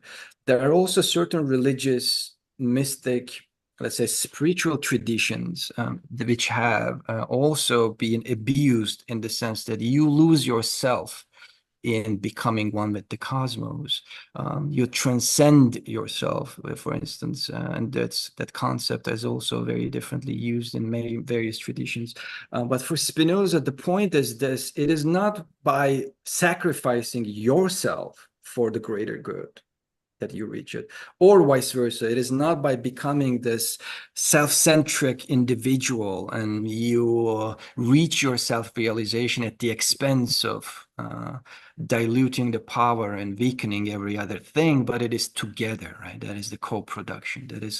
That's why I wanted to talk about the ethico-aesthetic triad of the self plus the collective plus the cosmos.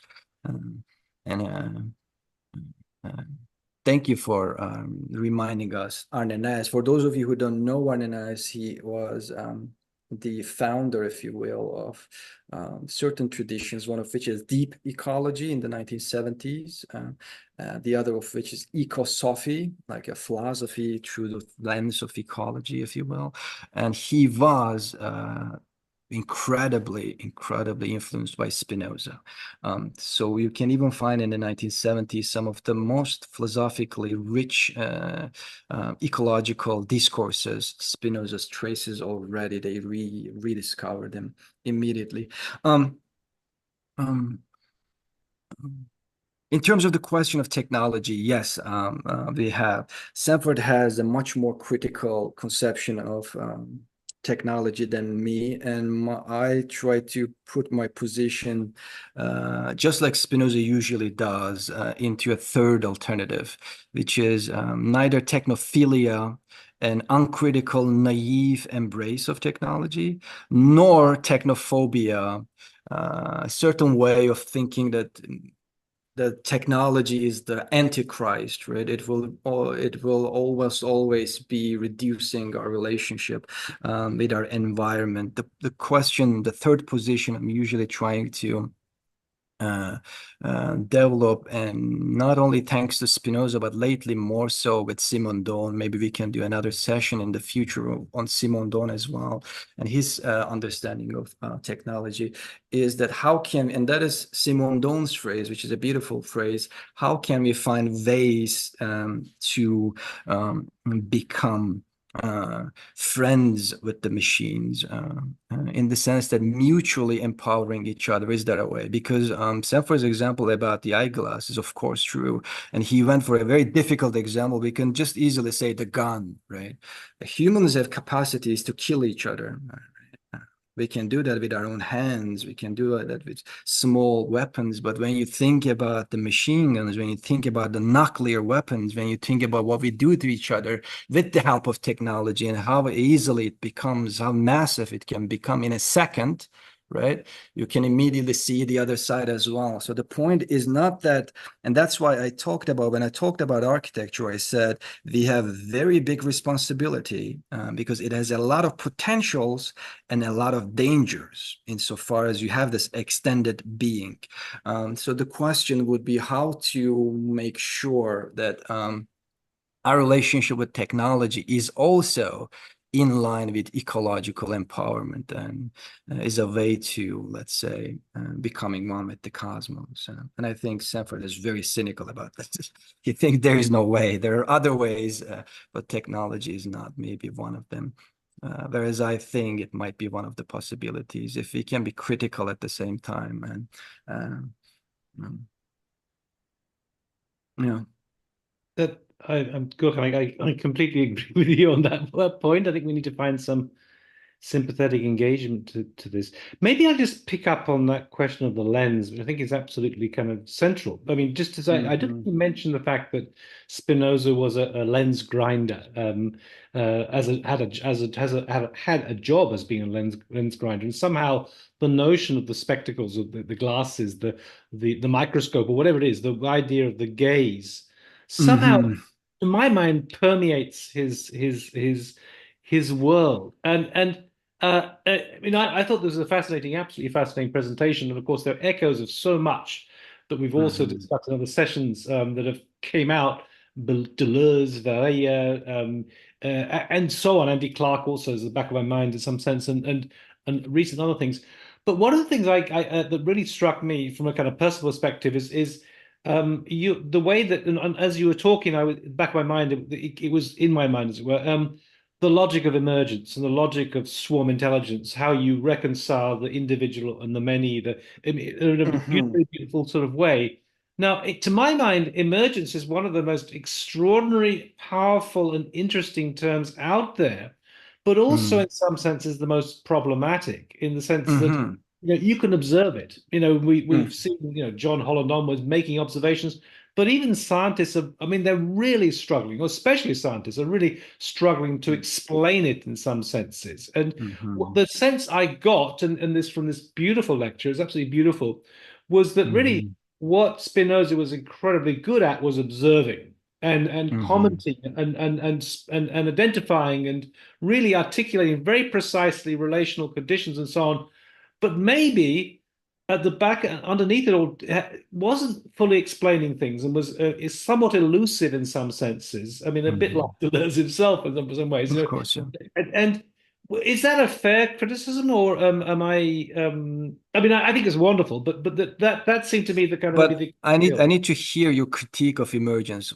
Do you think it is abused, or what kind of problems do you assign to it, so that I can answer? No, I don't have any problems with emergence. I'm just saying I think it's an extraordinarily rich and powerful concept. But my problem is that no one's really been able to really explain it. I see. Yes. You can observe it. You can see the murmurations of starlings and all these things, amazing things in nature.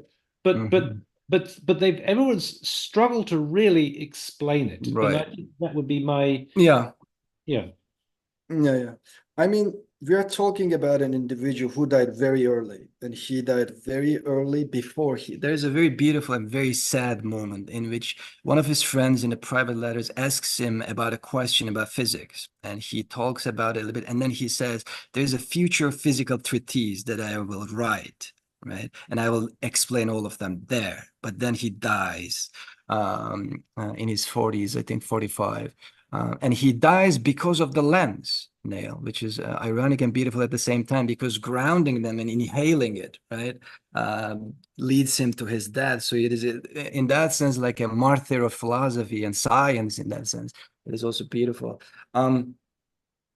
But yes, we are talking about an individual who lived before Newton almost, produced his physical treatise. before, Darwin. We are talking about, this was the very early emergence. Descartes was just there, and, Bacon was there, and Hobbes was there. And the early scientific tradition was in the very incipiency, in its embryonic form. So, of course, all these terms, and Friedrich Engels made a point, for instance, for some of his examples. He said that for the concept of smallest bodies, right, because it sounds a bit vague what is going on. He says that Spinoza was generous enough that he came to the limits of his science of his day, and then he gave us some placeholders, right? He did not try to go further than that. He gave us some placeholders with which we can in the future, fill in the blanks, while still being, while still doing justice to his philosophical system, which will not even change almost. It is, if you read his philosophy, it is incredibly uncanny how relevant it is in terms of emergence, in terms of ecology, in terms of politics. That was the reason, when I first, I remember I was back in Istanbul before coming to Cornell. I was reading Ethica, and I was struck. It was like a tornado. And I remember, I don't even remember what kind of search engine we had back then, maybe Yahoo, maybe this is more than 15 years. I remember writing Spinoza in architecture, actually, because I was thinking, oh, there is an incredible potential for politics, for ecology, for, existence, for ontology, for he has all of these things. He's not like one of those philosophers who is very interesting in metaphysics, but has a very conservative, politics or something. He has all of them. And then I remember there was no result. And I was like, what is going on, right? And maybe that's also one of the questions we need to think about this. Apart from, right, some of the limitations that he had with his day, what are our limitations as architecture with respect to reaching out to this individual? And we have hundreds of books on Kant's and, Heidegger's and all these philosophical figures, but Spinoza somehow still to this day remains elusive, right? There is a self-critique. Maybe we should do more about our profession as well. No, I totally agree. I just wanted just one small kind of follow-up in some ways, in the sense that I think the lens is such a powerful concept to deal with here, in terms of, in a way, we are reading Spinoza through a lens of other Deleuze and Vareille's, Right. More recently. But there's also an architectural lens that's in operation, and is there a risk of a certain violence through that lens to the work of For sure. I mean, every secondary literature that you're going to read, if this is very interesting for you, of course, after listening to this, you should really go back to the source material. Yeah. Every secondary literature, you will read Rebecca Goldstein, and it will have a moral lens. You will read Wolfson, one of Spinoza's most important secondary lit figures. It will have a very historically, let's say, rich lens. It will bring together Plotinus, and it will bring together Jewish history, etc., etc. So we all bring in our own lenses, of course. And me, as you could see, I am trying to also push it more and more towards architecture. What can we do, not only in general with Spinoza, but also in the worlds of design and architecture? Is there, because this is a huge missed encounter, and what can we do? And those are my questions, all those scholia, 11 scholia, right? Hopefully you all got your own questions and confusions and associations with it to go forward with. And the multiplicity of lenses, of those lenses, may cater for perhaps a new renaissance, hopefully, in the coming years. I think it's the problem, in a sense, we saw with, well, both the problem and also the contribution of Delander in terms of Deleuze. We got very much Delander's Deleuze, but it was super clear, but it was also a lens in some sense. Yeah, I mean, personally, as you could see, I thought with Sanford for a long time. I taught with Delander as well at Pratt. I have my own history with Deleuze, so all those things contribute to it, right? But but also these are the figures, figures like Sanford and Manuel, that come closest to Spinoza by way of Deleuze, and sometimes by way directly with Spinoza, because we don't have anything in architecture, right? We don't have a history.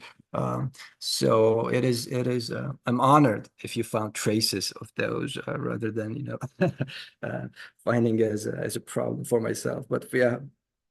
I sort of want to ask some of the audience a second to ask that question. Just Yes, kind of please. small follow up. I mean, so the thing I find so intriguing about Delander especially is how people like Graham Harman think they're talking the same language as Right. Delander, but I know that Delander doesn't think the same thing.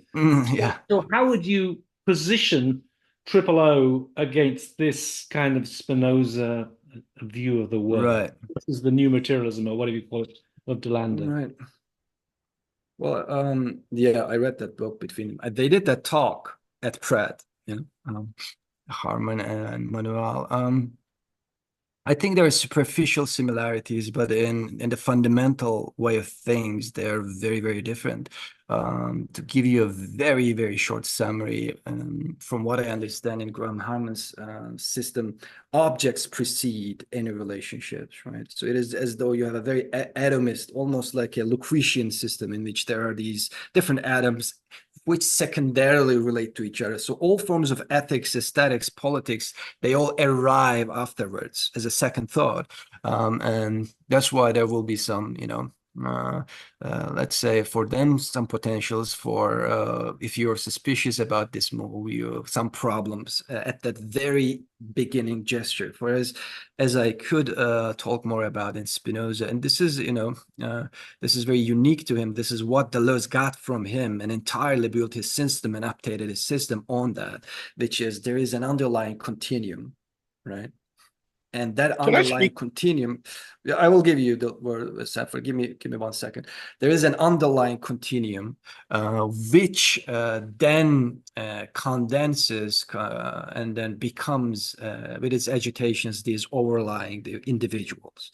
So it is no longer even continuity as opposed to or preceding the individuals or the objects, but they are one and the same thing. It's again like the field theory in physics, right? You have the fields, they become the individuals. So that's why I usually give, and that's an example from heterodox Islamic philosophy, actually, the ocean and the waves. The waves and the ocean are the same thing, right? Just from the waves are just partial expressions of this. This would be very, very antithetic to the object-oriented ontology, if you will. This continuity, this relationship already intrinsic to anything and everything, this cosmic relationship already the generative, let's say, source of things, right? So I think we can just start from there, and then there will be a lot of differences following as a consequence of this, but I think that makes it clear at least where they stand. Yes, Sanford, you were saying something? You know, honestly, I wasn't really going to say anything that, I feel a bit embarrassed to say this, but I know that given the forum that has been created here by Neil and the type of tension and the audience, I do think it merits saying a couple of things that most people don't know. Mm-hmm. And it's brutal, perhaps, but I feel like I should say it. Number one, I was in touch with Manuel throughout the time that he was doing the book with Harman. And I think everybody should know that not for a second did he do it with a first degree enthusiasm. It was, frankly, an incredibly cynical project that he did. He felt that it would simply gain him access to an audience he would not normally ever have gotten. And he told me it was one of the most difficult things in the world, not to pull his hair out or to launch insults in the opposite direction. And number two, in other words, it was, you know, he doesn't regret it, I know, except that he apologized endlessly for doing it. And there was never a second did he feel he was actually engaging a worthy position. Number two, I want to say is that I taught that very book they did together in Vienna one semester. And it was an incredibly painful thing to do. But I felt that at the time there was still a bit of interest in triple O among architects, especially in Europe, because there also had been a moment of a couple of years in which artists and the art schools had been interested in that. But all I wanted to say by way of, you know, a thing is that at the end of the course, I felt I had to give an apology to the students for doing the book. And I want to say is that I got a standing ovation from my apology and not at all for the course. And I got to say that it should not, nobody should assume just because Harman, for example, wants it that way for there to be a bridge and an overlap with relational and anti-relational philosophies. There is not one. It is dishonest in the extreme to suppose that there is one, or even to try to build that architecture, if you like, which would legitimize or justify the hope or the belief that there is a link. There is no link. There is no legitimate accommodation of one by the other. They are exactly opposite, and one is extremely retrograde. That's to say, the isolationist object metaphysics is absolutely the opposite to the universe that you described today, that Spinoza is trying to give birth to. And the last thing I want to say is I did read a comment in the session today by, I believe, an Iranian woman who is asking a lot of questions about mathematics and rationality. It's important, I think, for any listener, especially since Spinoza is so difficult to read and not that many people will ultimately do it, is that Spinoza, among Spinoza's constraints, if you like, on his thought, and it's one of the most interesting things in Spinoza, is his absolutely firm 100% commitment to rationalism and his ability to have juiced the rationalist lemon enough to have created this extraordinary lemonade, which is completely and totally post-rationalist. That's my thought. And I wouldn't mind if you commented on that, Gökhan. No, you already beautifully summarized that. He is, yes, usually confined to the three rationalists of his time, Descartes, Spinoza, and Leibniz. In philosophy departments, they are taught together. But yes, he pushes reason, and that's why even if when you read his epistemology, he starts with imagination. He has a tripartite system.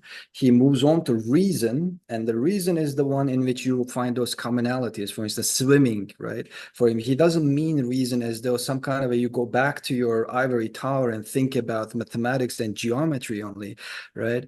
Or philosophize with logic. He means the reason that you can find with which your body and the water can come together. So for him, even the question of reason is an ecological question, a physical question, if you will. And then he moves on to the third one, in which he talks about becoming one with the cosmos.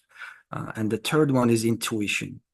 So, which is for some reason always ignored by these stereotypical characterizations. And the intuition plays, if not equal, sometimes even more weight, more gravitas in this philosophy, in the sense that without intuition, you cannot really become one with the cosmos or the events that you are part of, whether it be a banal concert, seemingly banal concert in which you become one with the dance and the rhythm and the music, or much more intense, let's say, becomings from time to time, and you think about other forms of interacting with the universe. There are other questions as well. May I read some, Neil, from the comments? Maybe we can get Mitra to ask her question, since she was the one referred to. Mitra, would you like to? Yes, thank you so much. Hello, everyone. Thank you for your wonderful lecture, which was really of a sophisticated level. My name is Mitra. I graduated, Mitra Allah Maradi. I graduated with a PhD in architecture from Eastern Mediterranean University of Cyprus.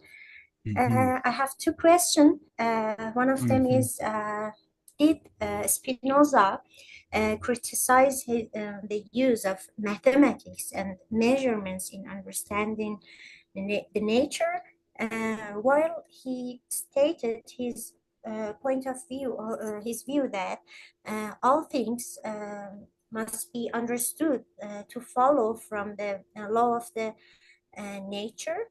As far as I know, I mean, even God, in his point of view, is the sum of the natural and physical laws of universe, not centrally, I mean, an individual entity and or creature.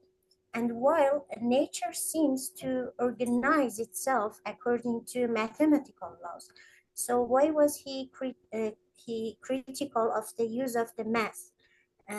It was my first question. And second one was, since Spinoza developed an pantheistic, anthropocentric philosophical system in which God was identified with nature. Can his philosophy be related to ancient aliens or extraterrestrial, while he believed that God cannot be an individual entity and creator? Because as far as I know, in the past, we believed in multiple gods that were also related to the nature, especially in maybe Greek and Greek goddess, or for example, in Mithraism, we believed in multiple gods. So this is just a question in my mind about Spinoza and his, belief about God. And one more thing was, can we consider him? He was a religious atheist, something like that, because we can maybe call him, or he was an atheist at the same time he believed in God, but a different meaning of the God. That's it. Thank you so much. Thank you. Well, in terms of mathematics, he famously used a geometrical method, but it's just a way of organizing the book of Ethica. His relationship with mathematics is very peculiar. He never talks about laws of God in the sense that we talk about today, but more in so as the possibilities and potentials of the cosmos and how they come to being, right? He doesn't talk about fundamental laws of physics or anything, and which were not yet discovered at this time as well. His relationship is usually, for instance, the only part that he specifically talks about a mathematical problem in Descartes, in the commentaries on Descartes, he talks about Descartes' solutions and relationship to mathematics a lot. He has this very, very famous letter on the infinite, in which he talks about misconceptions about the concept of infinite in its geometrical, mathematical, and philosophical senses, and then he brings forth a new conception of infinite. Which was then taken on by Cantor, Georg Cantor, the German philosopher and mathematician, who with that brought forth the set theory, if you know set theory, and transfinite numbers. And he had this conception of finite, transfinite, transfinitum, and infinite, absolute infinite in Cantor. And that system he took from Spinoza, for instance, and he writes about it in his own text as well. So he influenced geometry and mathematics to its expansion, not to keep within the Euclidean system, but he was already, just like Sanford's characterization, he was within that system, but he was already pushing it to its post-rational position as well. In terms of God and nature and ancient extraterrestrials and aliens, correct me if I'm wrong, you are trying to make an connection between multiple God systems of the early, let's see, antiquity, and how they might be perceived as ancient extraterrestrials or aliens from your viewpoint, and then trying to understand whether Spinoza had any conceptions that can subscribe or support that. I mean, if you're not talking about some conspiracy theory, if you're talking about multiple gods or multiple modes of otherworldly existences, Spinoza would not satisfy you, because he is talking about not even a single God, because God becomes nature, right? In that sense, rather than going from one God to multiple gods, his big problem is, how can we make God immanent to nature? How can we take it from its supernatural dimension?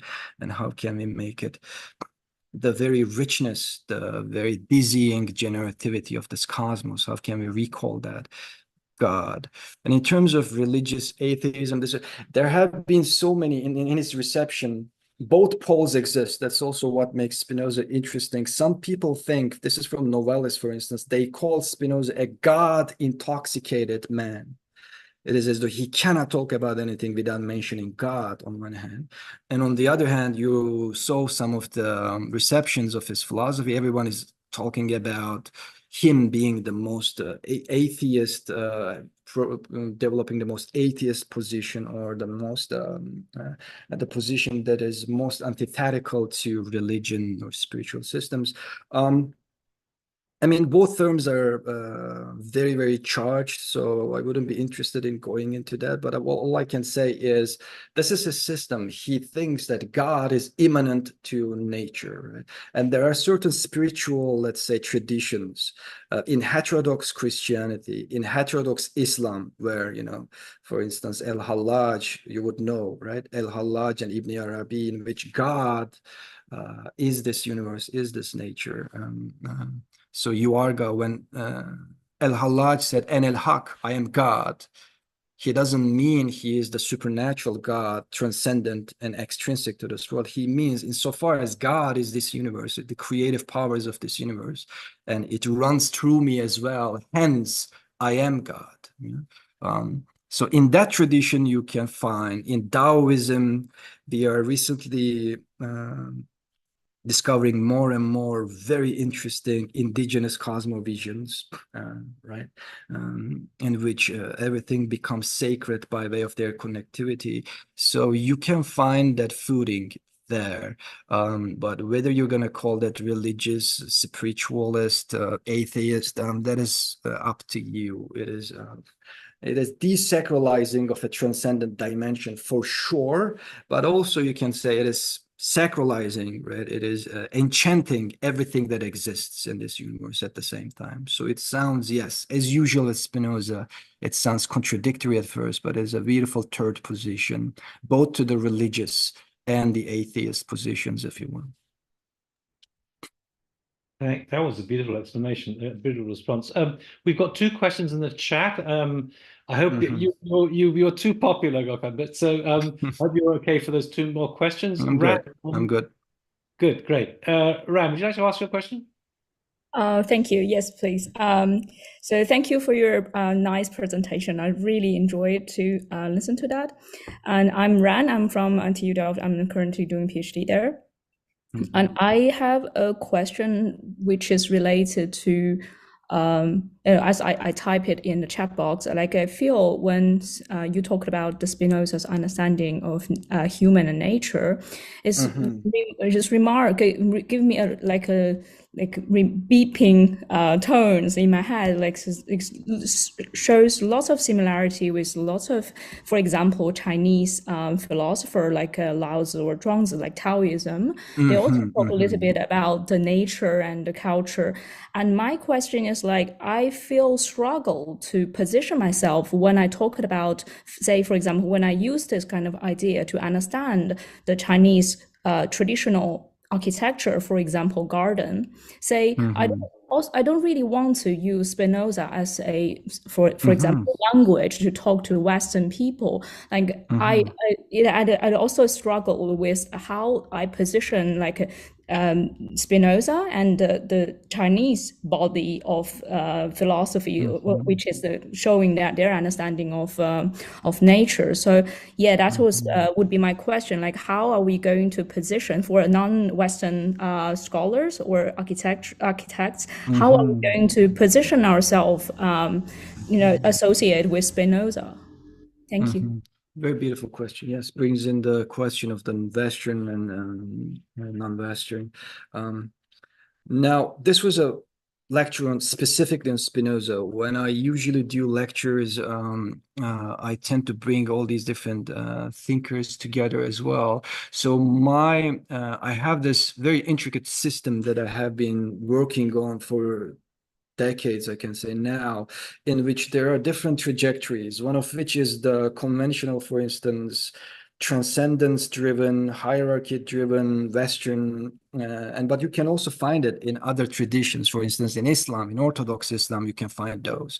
For instance, certain Confucian philosophies in the Far East, you can find those. So every society has its let's say, allure to transcendence and hierarchy from time to time. Sometimes it becomes the dominant, sometimes it is suppressed. And so you have Parmenides, you have Plato's, Aristotle's, Kant's, Hegel's, and all this tradition, Descartes and Newton's, and come until the reason I talked about Stephen Hawking, even he argues about certain anthropocentric principles as though they are part of the cosmos with the anthropic principle, if you know their arguments. And architecture has been a part of this a lot as well, the mainstream architecture. On the other hand, I am trying to trace a heterodox lineage, right, in which Spinoza is part of it, but not only the leading, let's say, figure. So yes, I study Taoism, for instance. Your intuitive insight is very, very spot on. I teach all three. I teach Lietzi, I teach Lao Tzu, and I teach Zhuangzi, all of them together, the triad, for instance, in Taoism. And Heraclitus, for instance, if you want to go into the European tradition, is part of this. Upanishads, I find certain parts of Upanishads very, very interesting in coming up with these conceptions. If you want to go to antiquity, in Islam, heterodox Islam, I already talked about Ibn Arabi and Al-Hallaj. You have some figures who really went the immanent way, and they suffered. I mean, Al-Hallaj, I don't know if you know this, but he was decapitated, he was burnt alive, his hands were, cut, etc. So this is a very dangerous path, especially in the past.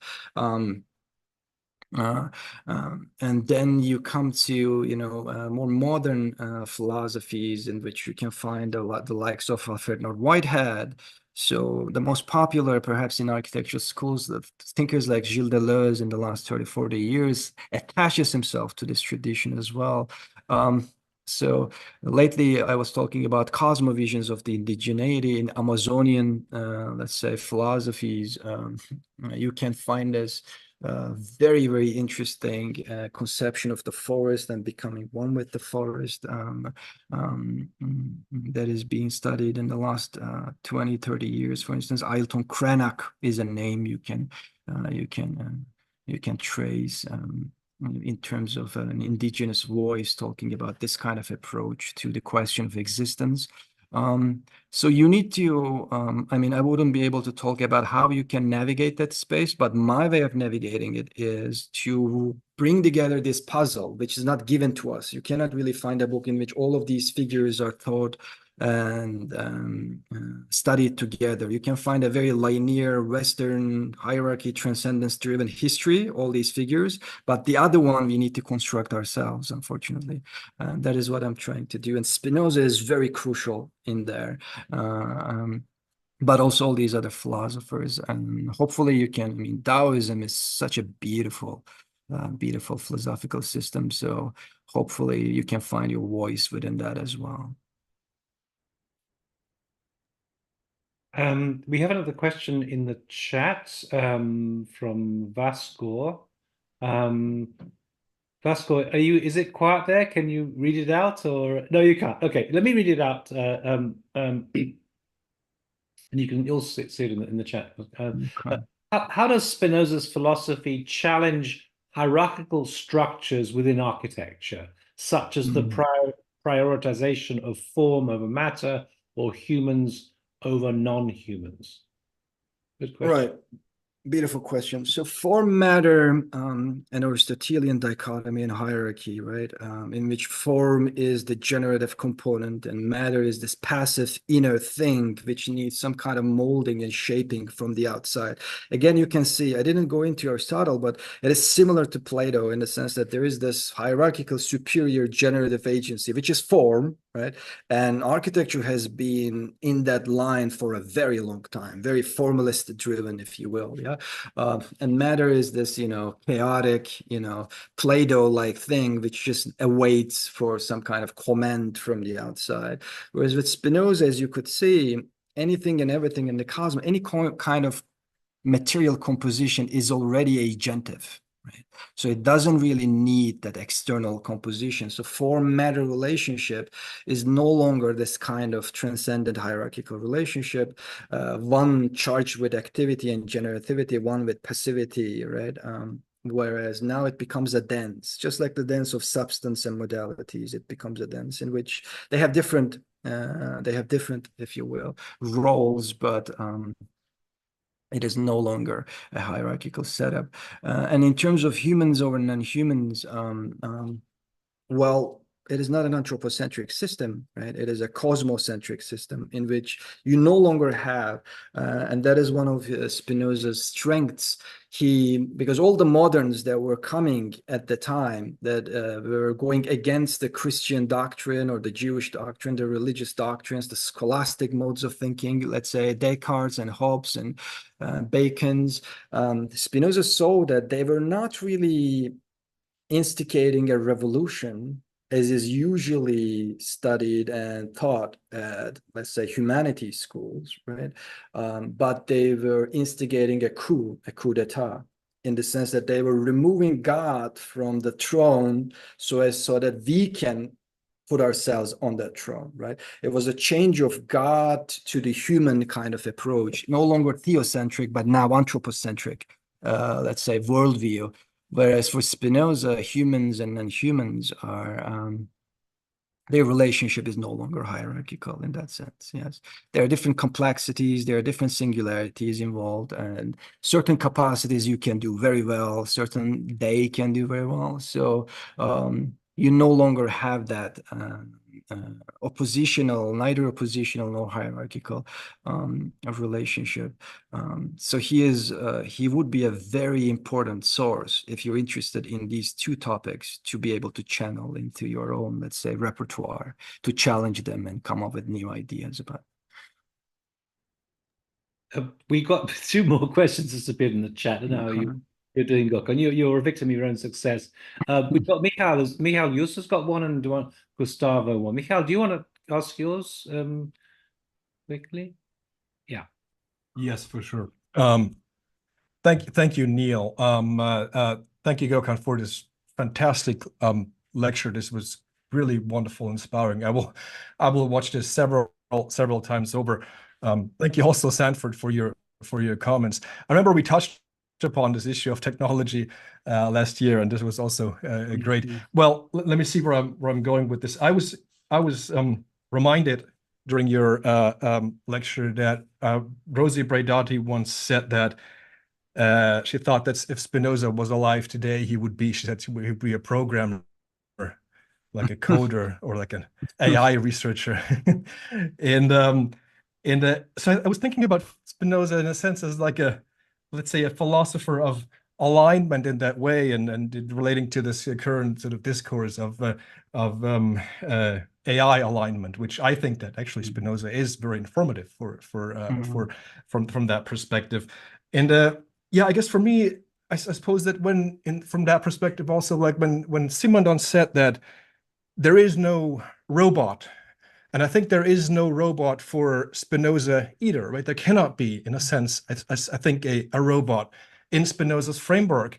And I think when we think about how to integrate or how to relate to artificial intelligence today, Spinoza makes it clear that right, there is, how do we think about this in a non-hierarchical way, or in a way that we don't, yet we are creators of something without imposing on something.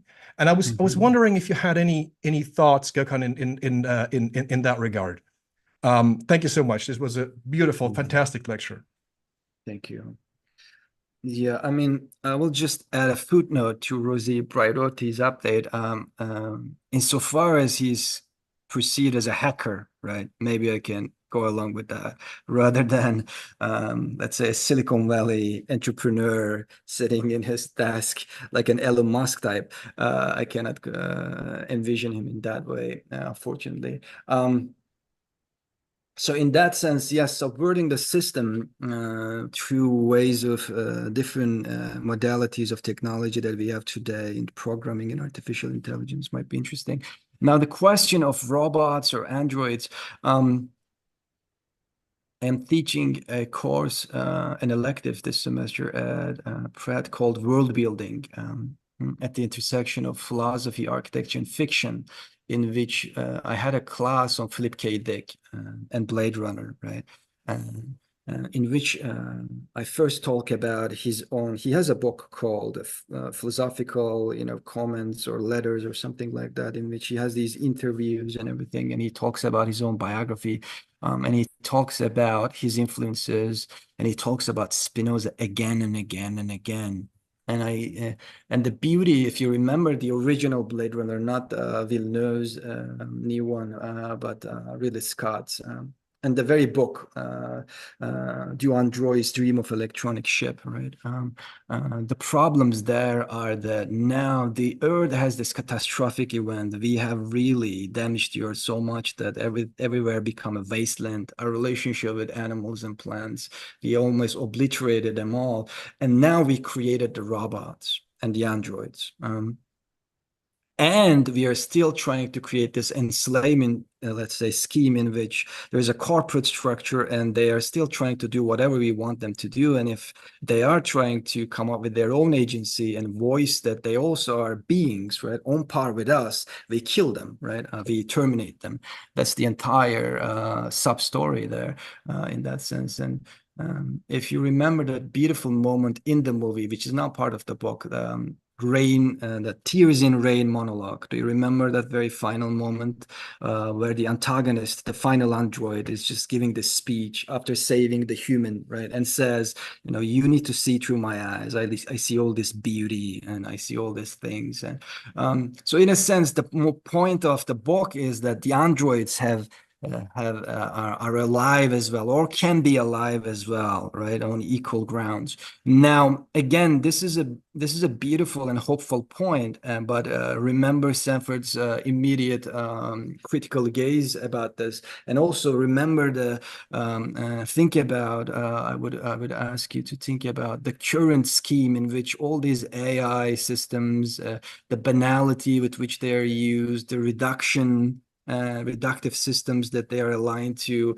the ways they are abused and become part of disciplinary systems and commercial, let's say, systems so quickly. So we need to be very careful. There is that possibility, right? There is that possibility of commonality, of being on par with them, becoming friends with them, using them to empower ourselves, but also seeing the agency in them, not just a single, self-centric thing, but also to flourishing of both at the same time. But then there are all these other scenarios which are much likely, unfortunately, given the asymmetry of power in which we live today, that there are also very dark paths. So we need to be very careful. Again, that is against Simondon's position that I repeat, which is how to evade both technophobia and technophilia, and how can you really reach the very mode of existence of the technical being, right? And how can you then, if you can see potentials, how can you then become an ally to be able to reach the richness of cosmos together, if you will. Hopefully we can do that. Could I just chip in? Thank you. Quickly there, the Rutger Hauer, who plays yes, that figure in he improvised it. He improvised it as well. Yeah, absolutely. It's not in the script. Yeah, no, and what he says actually about the movie was, he said, in the end, Blade Runner was not about replicants. It was about what it is to be human. And I think in some senses we can probably use AI. Now, I always think about this anyway as a tactic, as a mirror in which to understand what it is to be human. But one of Or my intelligence. Thinking Exactly, about artificial exactly. intelligence, what is natural intelligence? Yes. Exactly. So I always use the term alien intelligence in order to de-anthropomorphize it. And I think in some senses, our problem with, or many people's problem, is they continually look at it from an anthropocentric viewpoint. And really, we need to step outside of that and use AI as a strategy, a mirror to challenge our own perceptions on things. And maybe just to add a very short thing, maybe the balance that would be to really read the cosmic intelligence that is out there as well, the ecological intelligence, right? The mushrooms and the trees and the animals and what is out there, and then balance it with artificial intelligence and then human intelligence. From that triad, from that triangle, interesting things will pop up. Insofar as you're very, myopic and tunnel vision into one direction at the expense of others, I think it will always lead us to problematic, let's say, dead ends. Absolutely. Gustavo, we're running out of time, but do you want to quickly ask your final question? Sure. Thank you very much, Gökhan. It was a really interesting lecture, very tour de force. I think my question comes from more of a scientific lens. You actually quoted quantum fields and information. And I think those are the basis of how to understand everything.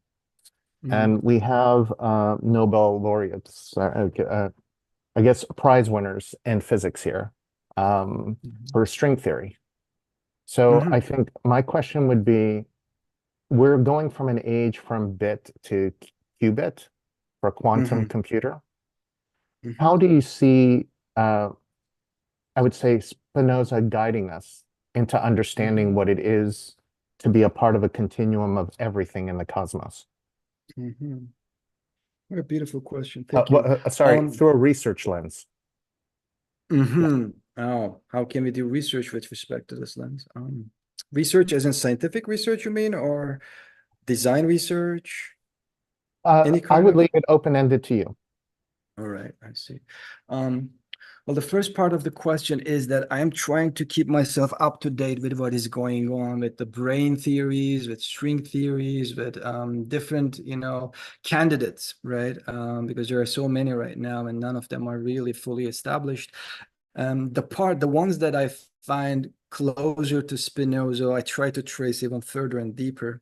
That is why I talk about both the conventional classical field theory, right, in physics, and then the quantum field theories and how they relate to Spinoza. And the reason they're interesting is because they start not with particles, but they start with fields, these underlying fields, which are not even, one, but multiple. And then from their excitations, from their condensations, if you will, there emerges even the micro scales that we can perceive, right? Yet then again, those fields are even mathematical up to a certain extent. They're trying to argue for this, but they're like matrices, right, in a spatial temporal continuum. So physically, whether we can reach this underlying substantial level, or will we always be doomed to infer from it, is a contemporary question for science. Spinoza thought that was, that is a real dimension and that we can really explain it and intuit it, not perhaps scientifically and quantifiably prove it. In terms of the research,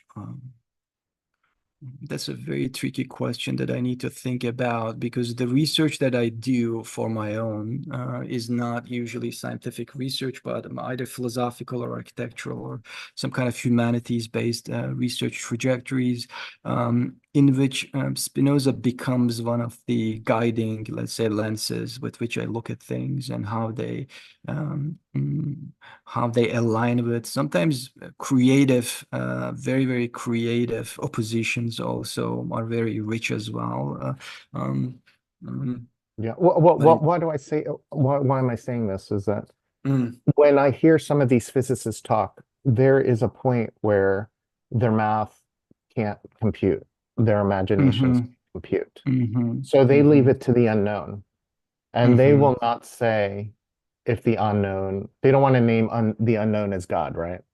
They want to leave it without definition. So I think for me, looking at research at this extreme level, and maybe it goes back to the humanities. We have to believe in something, a direction or a motion. And no matter what the experiment is, we discover something new, if we can even recognize it. So then when Like, I you mean go back starting with an intuitive leap and try to see if it leads yeah, to yeah. So I think for Spinoza, what I'm understanding is we're basically filters, and we're always changing, and we're flowing within this constant movement. And then we become, we're in this middle of this state where we're just always in action, but our minds aren't aware. So that's why I was very fascinated with how you spoke today, because I keep thinking maybe Spinoza can offer guidance to these scientific researchers looking at the edge of science that has no name, that has no definition, they're struggling with their imaginations. Yeah, very good. Yes. Yeah. Yeah, I'm trying to bring, I mean, for me, it's more about bringing together not just the scientists, but then the artists and the writers. I would find Virginia Woolf and how she talks about becoming a mist in the middle of London, for instance, right? That I will take and talk about in terms of a Spinoza's, let's say, mode of thinking. Then I would talk about scientists, then I would talk about philosophers and Taoists. In an untimely way, you can zigzag back, jump back and forth, and try to collect all these intuitions, because yes, in the end, I wouldn't put it in the word of belief, perhaps more in terms of intuitive experiments, but in that sense, yes, there will always be certain things that will evade our capacity to reason immediately. So rather than remaining within those limits, but that is also what the interesting theorists in physics also would do, of course, right? That is how they run their hypotheses. But you're right that they have a very different method, which is sometimes more constraining, and they might need some imaginative and intuitive fuel from time to time to make the leap. I was about to say, I'm not sure if you're familiar with Frank Wilczek. He wrote a book called The Beautiful Question, Finding Nature's Deep Design. So he actually talks about quantum. But thank you very much. I write this down. Is he a talks about popular science book writer, or is he a really No, hardcore he actually helped win the top prize in science with string theory. I think he was 19 at the time as a graduate student or a PhD student. But I think the book talks about different levels of beauty when you think about quantum fields theory. And I thought about you. Yeah, that's great. That was I'm writing this down. Thank you. Oh yeah, no worries. But I just wanted to say thank you again for the wonderful lecture, and thank you, Neil and Sanford. Very stimulating today.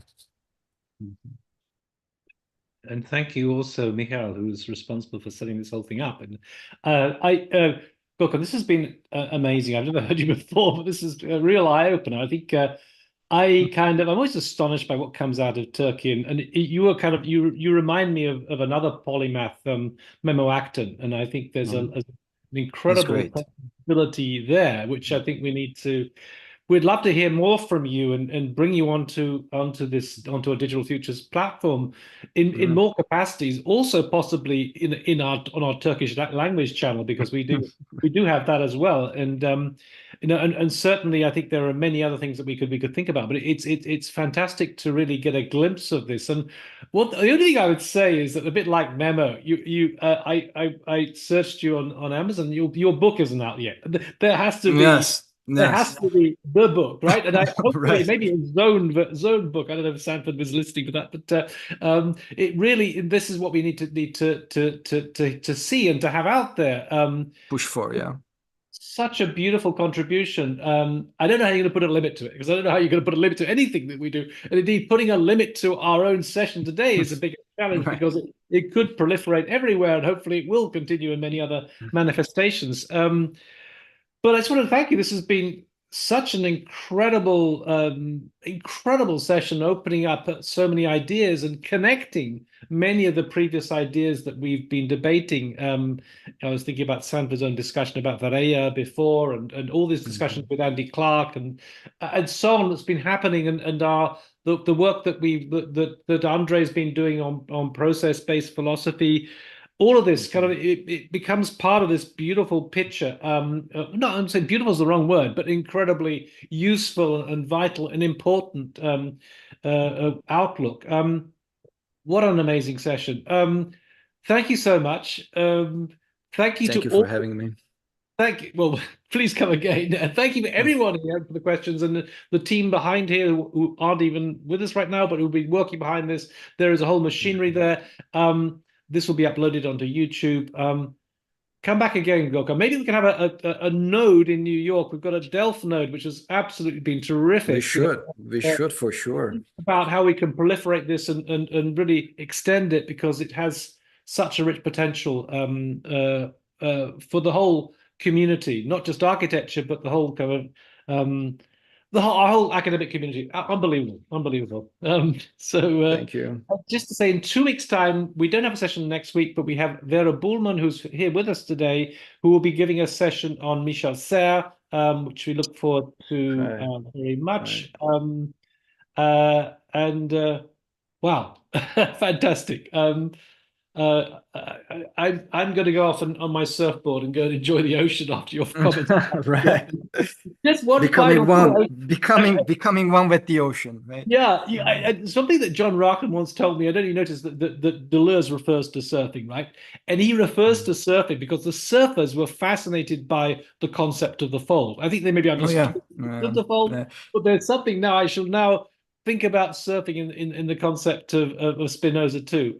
Absolutely beautiful. Thank you so much. Thank you. Thank you. Thank you, Neil. Thank you, everyone. Oh, thank you.